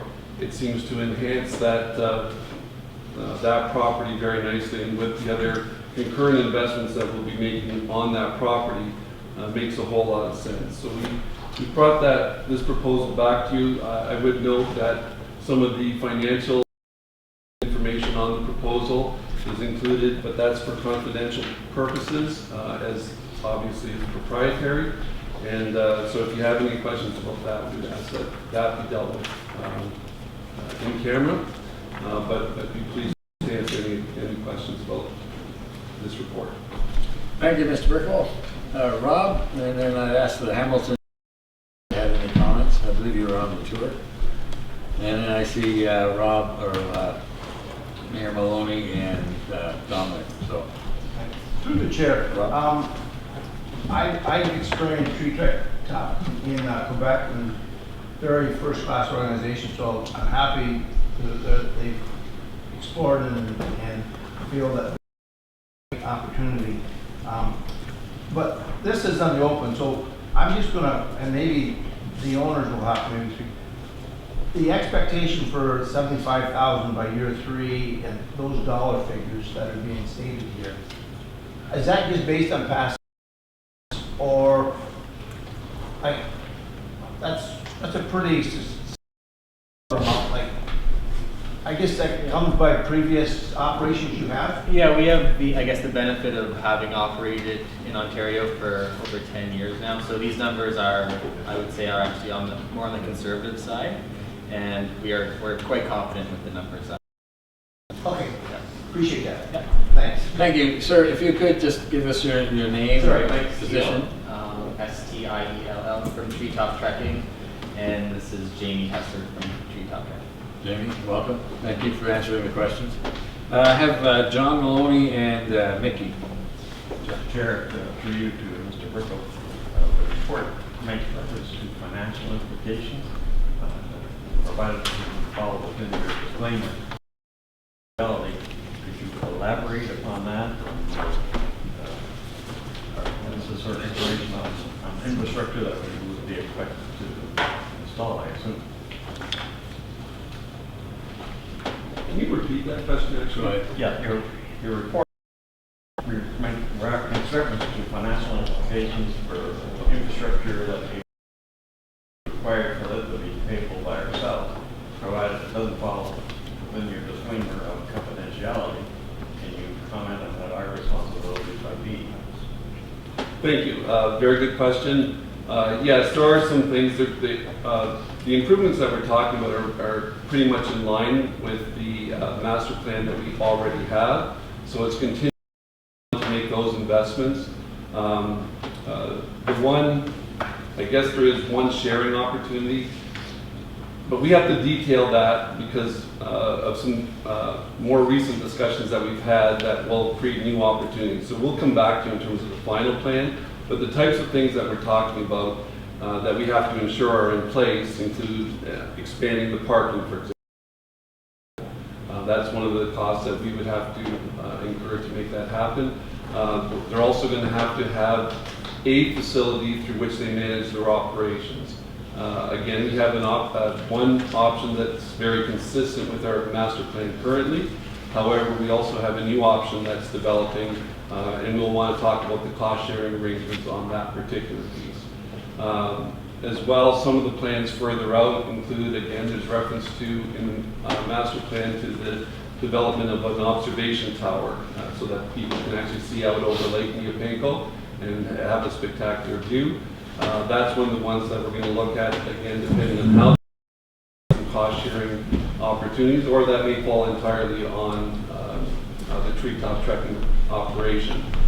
The other things would be core infrastructure. We're going to have to add some washrooms, probably portable washrooms. We're also going to have to be able to supply water and electricity as well as internet. So those would be the primary things that we'd be looking at to bring this online. For the most part, those are very consistent with the upgrades that we're already envisioning within the master plan. Thank you. Thank you, John. And I don't think that Falls is a good place for the trekking. Okay. There's a lot of game, wildlife in that park. This is Mickey. This is going to be a disturbance. This is why we're talking about Bin Brook as the No, location. yeah, I know you're talking about the Binbrook, but Okay. I'm talking about Bowles Falls. Okay. I don't want to see, my opinion, I don't want to see any trekking in there. Okay. Thank you. Sure in hell, you're going to have an accident one day, and we're going to be in big trouble. Thank you. We'd like to respond to that a bit and ask Carmen, please. Just so, because the reference to accidents, I would tell you to this board of directors that the proponent, Treetop Trucking, she has a safety record and the requirements under TSSA standards. So I just want to bring that to your attention. Thank you. That risk is going to be there on any site, and hopefully we can deal with that. And their track record of treetop trekking has been good on that score. I'm just going back, like the wind turbines, they're saying how safe they are. They lost 2 in Nova Scotia just lately. They toppled right over because they couldn't handle the wind. Okay. Well, let's try and keep on topic. Thank you, Mickey. Next, I think I have Tony Quirk. So I just wanted to thank you for looking at an alternative. When we found out Falls wasn't going to work, I think this is a great opportunity to expand the offering at Binbrook, and I think it's going to be a great addition to the park there and makes a lot of sense, and I look forward to the expansion. And also want to say thank you to Tree Trucking for as an alternative when Balls Falls fell apart. So I hope that this passes and will be part of the NPCA team. Thank you, members. So I'd look to the Hamilton members to move and second, perhaps. I see Brian before I take it to the Hamilton members. So Brian, if you could go first. Yeah, I think it's a great addition for the in particular with the already we have the attraction in terms of the wakeboarding, wherever that facility is and so on. It adds to that sort of dimension in terms of appeal to people who live there. My only concern would be, and it's not a question in a sense, other than some research before we enter into agreement, and that is to have some very lights in terms of liability and where it might rest between the operator of the traffic versus the conservation authority. And if in fact there is some potential liability, that we address that through additional insurance at some point. But I welcome the initiative. I think this would be a great addition. Mark, did you well, just to that, the recommendation that we have for you is to approve us entering into detailed discussions and negotiations of the agreement, and that has to come back to you as a board once it's been developed. Thank you. James, Stuart? Okay. So moved by James, seconded by Stuart, that the Report 9516 be received for information, that the NPCA Board of Directors authorize staff to prepare a detailed lease agreement with Treetop Trekking, allowing the company to operate at NPCA's Binbrook Conservation Authority, and the lease agreement between the NPCA and Treetop Trekking be brought forward to the NPCA Board of Directors for final approval. And would it be too soon to ask for that at the next meeting, a month from now? We can probably achieve that. We'll set that as a goal. Yes, no, that's consistent with the timelines that we'd like to have in getting their operations going. Okay, so we'll leave that out of the resolution at the moment, gentlemen. Members, you ready for the question? All those in favor? That carries. Thank you. The next item is the development review approval process, Report 96. And that is that the development review flowchart identified in Appendix 1 of this report be approved for implementation. So I'd ask that we have staff respond to that, but I'll hold for a minute. Member Beattie. I just wanted to make a further comment on the trekking with respect to Balls Falls. Okay. If the company is still interested, and yes, we've with respect to the NEC, but I would remind the board that we are presently going through a very detailed analysis procedure, NIPOS manual with respect to Cave Springs. Our staff are becoming very, very knowledgeable on how to deal with the NEC, their NIPOS, whatever the way it's called.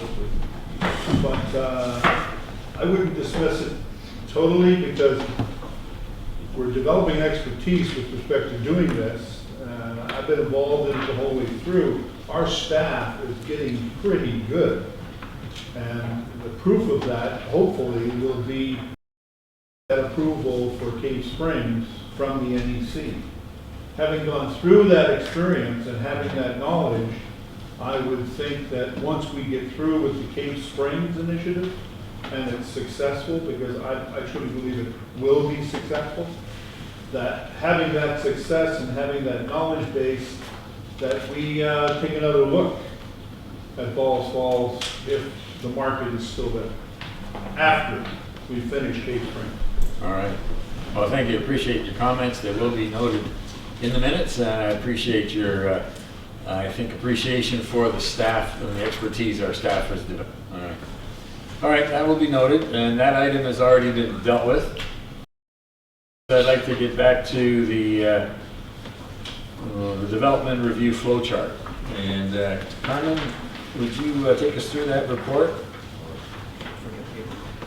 I'll refer to Peter. That's your jurisdiction, I think. Just for board members, this is a piece of our strategic plan. When we were going through that and developing it, that there was a piece that, to be blunt, was somewhat overlooked, because we came back to you, we came to you a couple years ago, soon after the strategic plan was completed, basically an approval process for permits. But the other element that was part of that was the development review approval process as well. So we noted that to say, well, wait a minute, we still have not come back to the board with this to kind of get sign off and approval in terms of it. Because there was a working group that was formed through the strategic plan process to look at efficiencies within the overall approval process and our planning and regulation. And this was one of the recommendations that came out of that. So that's essentially what you see before you for the flow chart to say, okay, staff has reviewed it, we've adjusted the timelines, tweaked it based on actuals. We say we believe we can meet these requirements. So that's what's before you, just for the approval for that process. Well, members, I do need a mover and a seconder for the recommendation. Stuart? So moved, and I have a question. And Brian seconds. Go ahead, Stu, you have the floor. Is this the procedure that we'd be using with respect to the delegation we had earlier? Through you, Chair. Correct. Yes. Correct? But in that discussion, part of that procedure was that if staff couldn't approve, it would come back to the board. I don't see that. Or is it relevant?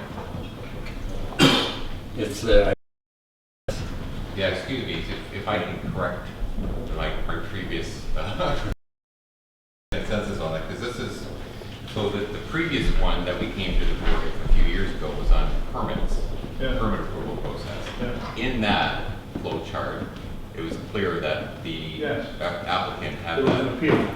Yes, so it's really that one that applies. That one applies to the delegation, not this one? Correct. Okay. Correct. okay. This is planning related. Planning Act application. Reviews. So not building permits? Right. Correct. Okay. Thank you. Carmen, is there a little add a bit? Two parameters. Yeah, we just covered it off. This is the process. There's a separate process, dispute resolution previously approved, and then under the legislation, what are the options for a proponent when staff don't issue a permit? So those are separate processes. Okay. The other thing I would like to make reference, I am preparing a report for October on our strategic plan and our 43 deliverables. This was one of the 43. 85% completion of our deliverables, and we hope to have the remainder completed by the end of this year. But I'll be bringing that to the board in October. Thank you, Carmen. We will look forward to that report. I think it'll show good progress over this term. Members, are you ready for the question on Report 96? All those in favor? That carries it. Thank you. The NPCA Policy Review Consultation Program. I'll refer that to Peter if you give us a little brief update. Thank you, Chair. At the July board meeting, Dillon Consulting made a presentation on an update on the policy review process. At that meeting, it was requested that staff go back to say, to bring us options about the consultation program, in particular the program that's going to be occurring this fall. So to update the board very briefly, there's a draft discussion paper. It's actually on the project website now, the Living Landscape Project website. Basically, it outlines the major themes, issues, and opportunities that's been presented relating to our existing policies in each one of the areas, whether it's valley land, floodplains, etc. We've received all the comments back through the core working group, through CLAC, through the community lead, the advisory committee, watershed floodplain committee, the general public, municipalities, etc. We've feedback. We've got that draft discussion paper on the project website. And now we're ready to roll up our sleeves and actually, and the Dillon Consulting is actually working on the first draft of the policy document. But within that, after that's completed, we're going to be going back up to the public. And again, the board said, well, we want to ensure there's sufficient consultation occurring there. So what's before you in this report is a bit of a history, again, of all the interactions that we've had with the various stakeholders, public, etc. And as well, on page 4 on is talking specifically about what would be transpiring in the different tools we'll be using to interface with the public in the fall consultation program. It outlines on page 5 the originally proposed consultation plan and the related budget related to that. And then it finally states that if we were going to go back out and do a few additional open house events, on the final page lays out what the cost of that would be, the approximate $8,500, and basically lays out to the board in terms of what would you like to do. Would you like to stay with the originally budgeted plan, which again is outlined on page 5, or would we like to go that extra step and spend the additional money to do the 2 additional open house events? Thank you, Peter. So members, you see the recommendation is that it's up to the board to choose whether to take that extra step and I think spend the extra money. Member Joyner. So I guess the obvious question is public events roadshow, $8,545. How many events do you get for that, or is that just for one event? Yeah. Through you, Mr. Chair, as noted in the report, that's 2 additional open house events. Thank you. And I'll ask Carmen for further comment before we go to any further questions. I'll see you next. Carmen? I just want to provide a comment on community engagement. And I won't name the Conservation Authority, but there's a very large Conservation Authority, and they're remapping their complete water course. The way I found out about it is there was a very small snippet in the daily newspaper, public meetings, and you can comment online.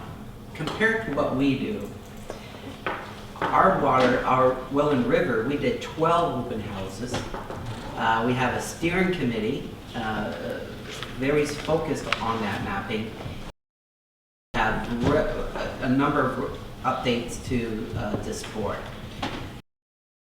The level across Ontario of community engagement is so diverse from one end of the spectrum to the other. We did formally ask in the Conservation Act review this board for the province to set some standards on what level of community engagement they like to see. So here's yet another example. There's no real standard. It is comprehensive material. And do you have 4? Do you have 6? Do you have 8? Public houses is always a difficult one to arise from. I would just submit that it always comes with stuff on. So I make that commentary for your consideration. There's no real standard. It's what your comfort level is and determines of what level of community engagement we have. Thank you. Carmen? Stuart and then Brian. Okay, if probably Peter's going to answer this. Page 8 of the document. Which of the draft discussion paper? Living landscape draft discussion due update.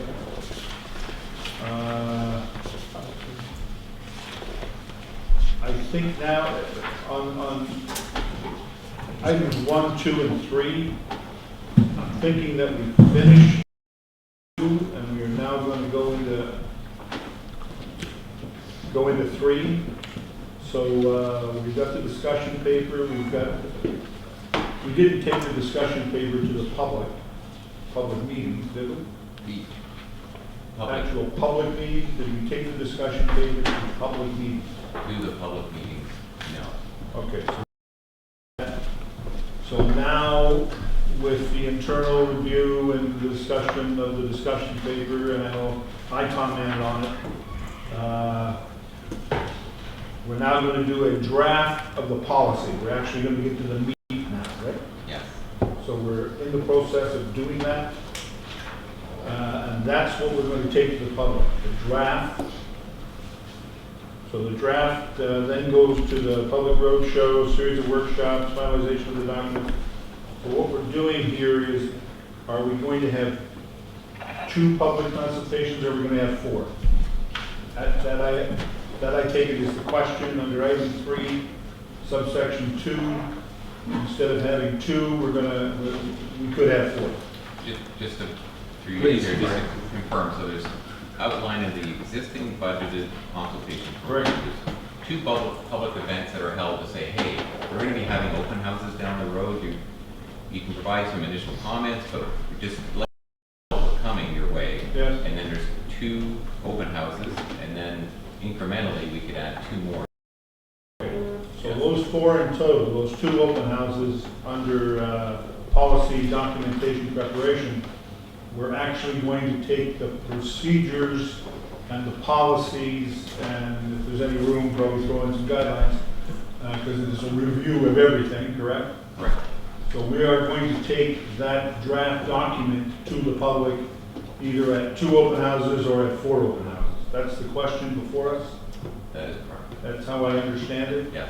Okay, so now I have to ask, because the watershed committee is waiting for this. We've tied them together. The draft document, is the board going to have a look at the draft document? Yes. When are we going to have it? We're targeting for the October board meeting. Oh, good. So we're going to get the draft in October. We're going to take it to the public November, December, January. What's the time frame for the 2 open houses or the 4 open houses? What would be the time frame? It would be thereafter. Correct. Thereafter, so late October, November. Late October into November, with the final document coming to us in January? More than likely, yes. Because, well, Christmas, you're not going to come. December is it. So one document in January, February. Right. We're going to be busy. Okay. Okay. In that case, I would move that we go to the 4 public consultation. Okay. Brian, you're next on the comment, floor. if I get a second. Graham is next on the floor, so I'll give Brian the second. Give him a second, but just a comment. Carry on then. After our history, and April was probably the most understanding of our history of trying to push through the one in 2010 with respect to the watershed. We didn't consult. We have consulted this, I think probably far more than we needed to do, but we cannot be faulted for not consulting with the people of Niagara and the people of the Welland River. If we have 4 open houses, it's $28 grand. That's $8,000 of, hey, we had 4 consultation meetings on policy, and we've had 12 on the watershed. We have consulted with the public. There can be no fault to the NPCA in my view. Brian? Obviously, I'm supporting that was your motion, but I'm going to go back a step. We have also the stakeholder engagement, and I'm hoping that we either fully exhausted, or if we haven't, we need to do that as well as the extra public consultation. Representatives from the development community, the agriculture sector, and a selection of planners. The people that are most knowledgeable about the intricacies of policy and interpretation of it, etc. I think we need to have that very informed feedback so that we get it right and don't have any incongruities in terms of the policy process. So if we're sure that that has happened in an exhaustive way, that's fine. If not, then I would recommend that we have a very significantly engaged group of those stakeholders to inform the final policy recommendation. Thank you, Brian. Peter, we did make that presentation at the CLAC as well. Correct. And do we have any, between now and the open house, do we have any further engagement as Brian has suggested? there is no plans to have specific stakeholder groups separated in terms of interfacing directly with specific communities. It was intended to be captured within those open house events. So in terms of budgeted, there is not.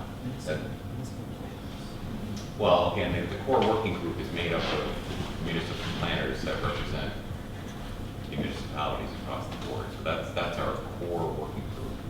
And again, it's outlined in the report here, but to me, in terms of a policy review process, this is definitely shifted the pendulum far to the right in terms of engagement.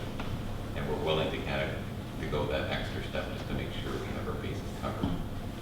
But there is no specific saying, okay, we're just going to get the development community together in a row. We're going to get the agricultural community together in a row. That was not part of it. That's not part of the scope at this point, Brian. They're hoping the open house scenarios will provide that opportunity, and then the stakeholders will follow up from the open houses by making a direct comment to staff. Could I recommend, and I'm fine with that, could I recommend that notification goes to, like you're sitting as an observer during the agricultural committee at the region, and that would reach that group of stakeholders. Do the same with whatever context you have to the development community in terms of that. And obviously you're meeting with the across the region. And they meet I think on a monthly basis or a frequent basis as a group, just to inform them that those public meetings are there and that their informed contribution would be welcome. I think that would suffice in terms of getting the message out. I don't want to hear about it after the fact based on what I'm hearing. Yeah. Okay. Fair enough. So, Mr. Chair, I think what Councillor Beatty is talking about is the agricultural policy and action group. Is that the group, Councillor? Is that the group that Member Hodgson's been participating in? Yes, Mr. Chair. Okay. Further comment? All right, so we can, the last time I presented, and thank you for the chair of APAC, Councillor Hodgson, we did kind of tell them we're doing the living landscape, but we could present at their next meeting some of the details. Because Peter is now an invited non-voting member. So we could do that approach. And we could meet with the association and the Niagara Industrial Association. We could have some one-on-one meetings with them. We could set that up as board direction. And then we could also, and we do regularly, we are a participant on the municipal planners group. And so we're continuing that conversation.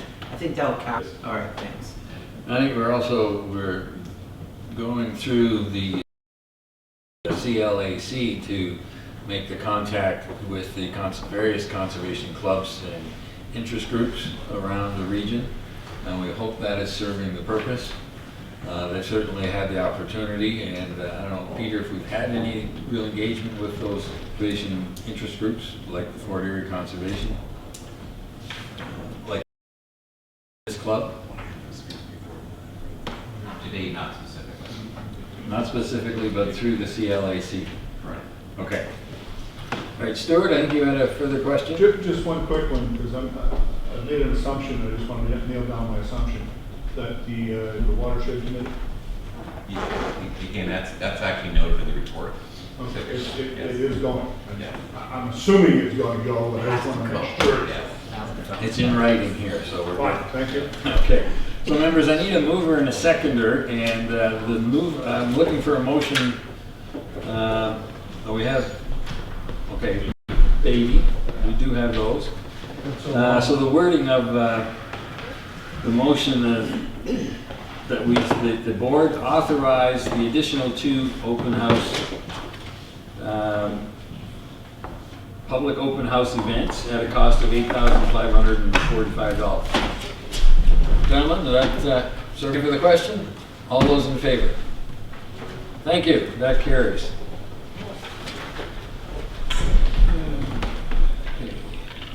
Next item of business is the collaborative response to the Department of Fisheries and Oceans guidelines regarding municipal drains, report number 98. I think it speaks a bit to what Mickey said earlier in the meeting. We have a recommendation. Could I have a mover and a seconder? Bill and James. And we'd like to have some staff comment on this before we go ahead. And then Mayor Jeffs. Go ahead, Carmen. So the first thing I want to do is thank the leadership of Councillor Hodgson, who brought together the agricultural community as chairing that committee and allowing me to present this. And his insight on the challenges of the town of Lincoln and their official plan, and I'll allow you to elaborate on that messaging.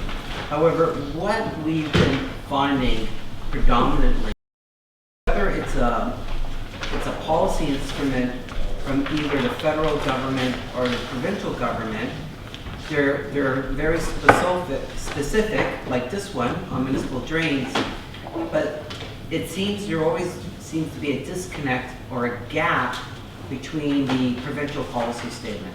And the provincial policy statement is very clear that prime agricultural areas are to be protected and specialty crops is on top of the list.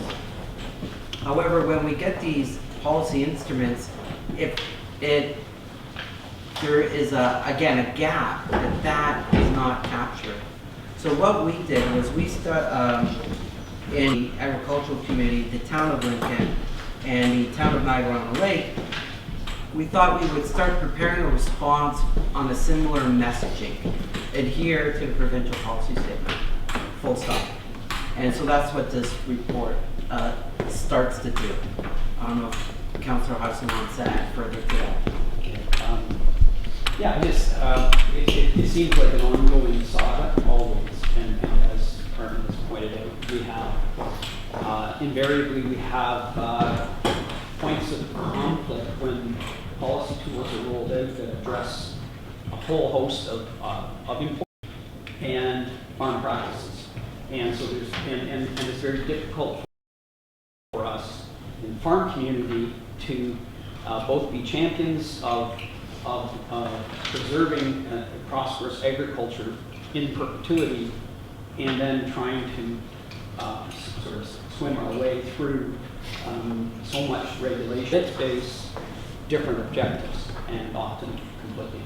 The main one that I guess that we would point out is not just about the specialty croplands, but other prime, is what applies to prime agricultural lands for Niagara as well, is that the drainage of prime agricultural lands is absolutely critical to a viable agricultural industry.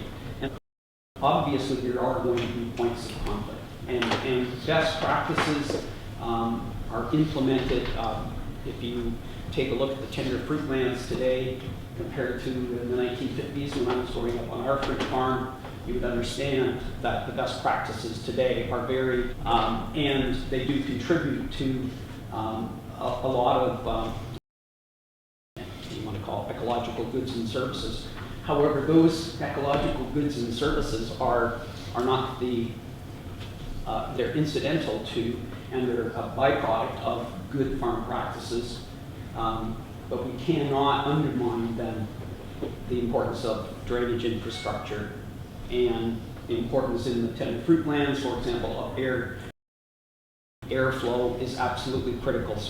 So policies that actually would encourage types of vegetation, etc., that would impede airflow can be hugely detrimental. So this exercise, when coming together, I do applaud Carmen and staff, because this is probably one of the best examples of how, if you come together, identify what the objectives are and the shared objectives are, there is a way, for example, to be able to maintain the water moving purpose of a municipal drain and still contribute to quite a few different environmental benefits, including fish habitat, etc. So the attempt here is to try to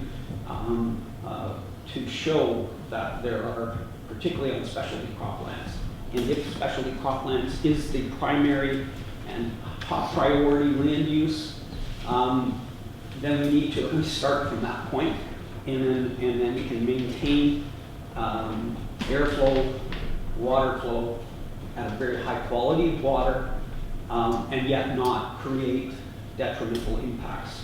And so if you read that document that Dr. Kirk prepared, who is a crop management specialist, he points out very clearly some of the very detrimental impacts to particularly to perennial crops, so trees, grapes, those kinds of things that involve very long-term investments. And then there are ways in which we can, in fact, maintain and the municipal drains very carefully. If their brush is being removed, it's very important then, of course, that seeding occurs. And there's work being done with the support of grape growers and tender fruit to, in fact, identify what would be an appropriate seeding for bare spot areas that will then produce cover that is biodiverse and still will not create these, poor airflow, poor drying conditions. They won't host known pathogens and known insect pests, etc.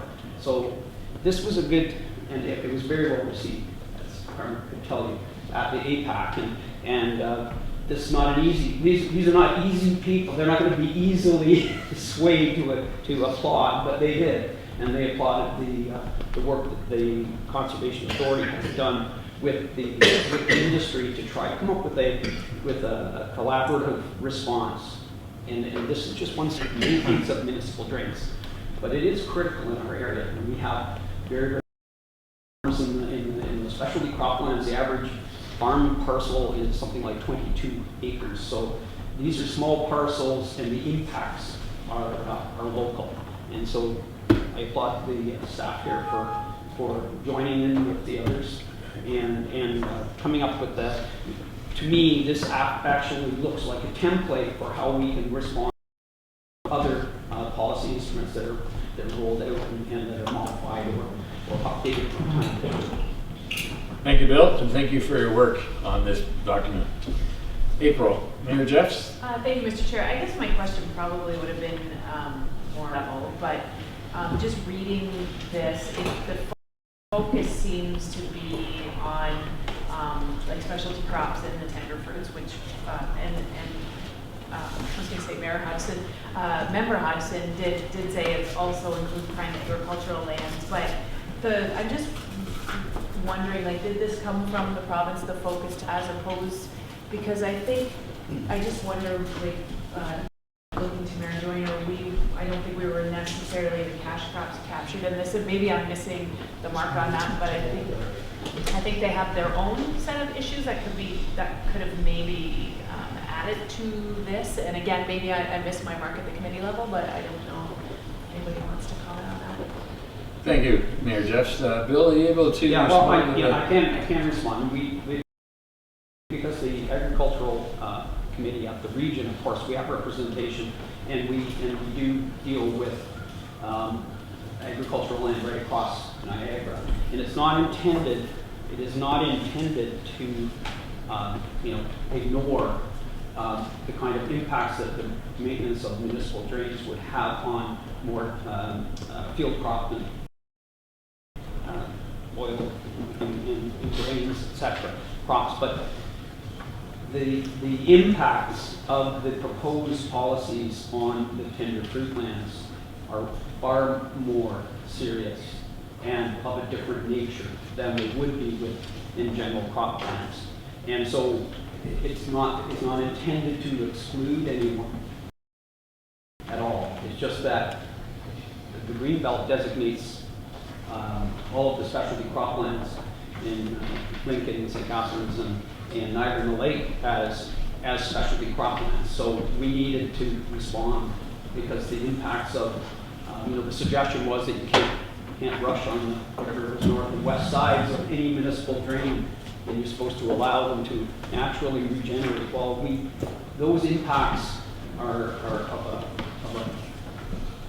a several times the kind of impact that kind of practice in the general crop area would not result in the kind of damage that you experience in the tender permits. That's why it's not meant to be exclusionary, but certainly we want, the timelines were very short on this as well. Right. I can remember Kerman had to, it was either going to happen in 1 month or not. Oh my. That's right. Quick response. I think you had Niagara South Federation of Agriculture represented on the committee. Yeah, oh yeah, no, so we represent the whole Niagara region. Okay. Rob, you had a question? No, just a comment. Just to kind of sum it up, make it clear, this is more of a local issue in Member Hodgson's area. And that's all that needs to be said, right? Well, I think it does. It's a policy that covers the entire. But I know, but the specialty area in the smaller fields is more intense in Member Hodgson's area than maybe other members. Yeah, I think the impact, as Bill had said, was more significant on the tender fruit and grapes and that area. So, fair enough. Carmen, if you got one last comment, and then we can get this motion passed. But to that point, recognizing that the agricultural industry is the highest, #1 industry in the Niagara region, this report acts as twofold. One is very specific to the area that greatly impacts Lincoln and Niagara Lake. However, the theme that you as a board are gonna, what we're suggesting is that this is a template response now. That provincial policy statement says protection of prime agricultural areas, and recognize it just like you would recognize a foreign trade zone that was just accomplished. So perhaps we work towards general responses to a prime Niagara region is what we're working towards. Okay, thank you, members. It's moved by members Hodgson and seconded by member Kaspersets that the chair be authorized to sign the document entitled Collaborative Response to DFO's Guidance Document for Maintaining and Repairing Municipal Drains. That carries, and thank you, board members. On the agenda, I have time for any other business that members want to bring forward. Rob? Through the chair, I just wanted to thank Lisa and Carmen for this past Monday setting up a tour of Bimbrook with member Beatty and member Kasperset and the local staff at Bimbrook. We had a good couple-hour tour, 20 minutes away, my first time there, and great park, well-maintained, and with this tree trek opportunity coming, I'm glad I got out to look at it. Thanks for setting that up. Thank you, member Sharp. Brian? Chair, as a matter of closed session, regarding potential legal matter that is not Okay. Thank you. Then, members, I do need to have a motion to go in camera. And with respect to a potential legal matter as raised by, and also to receive confidential proposals from the events cube and treetop trekking. And members, we can also provide an update on the City of Hamilton levy.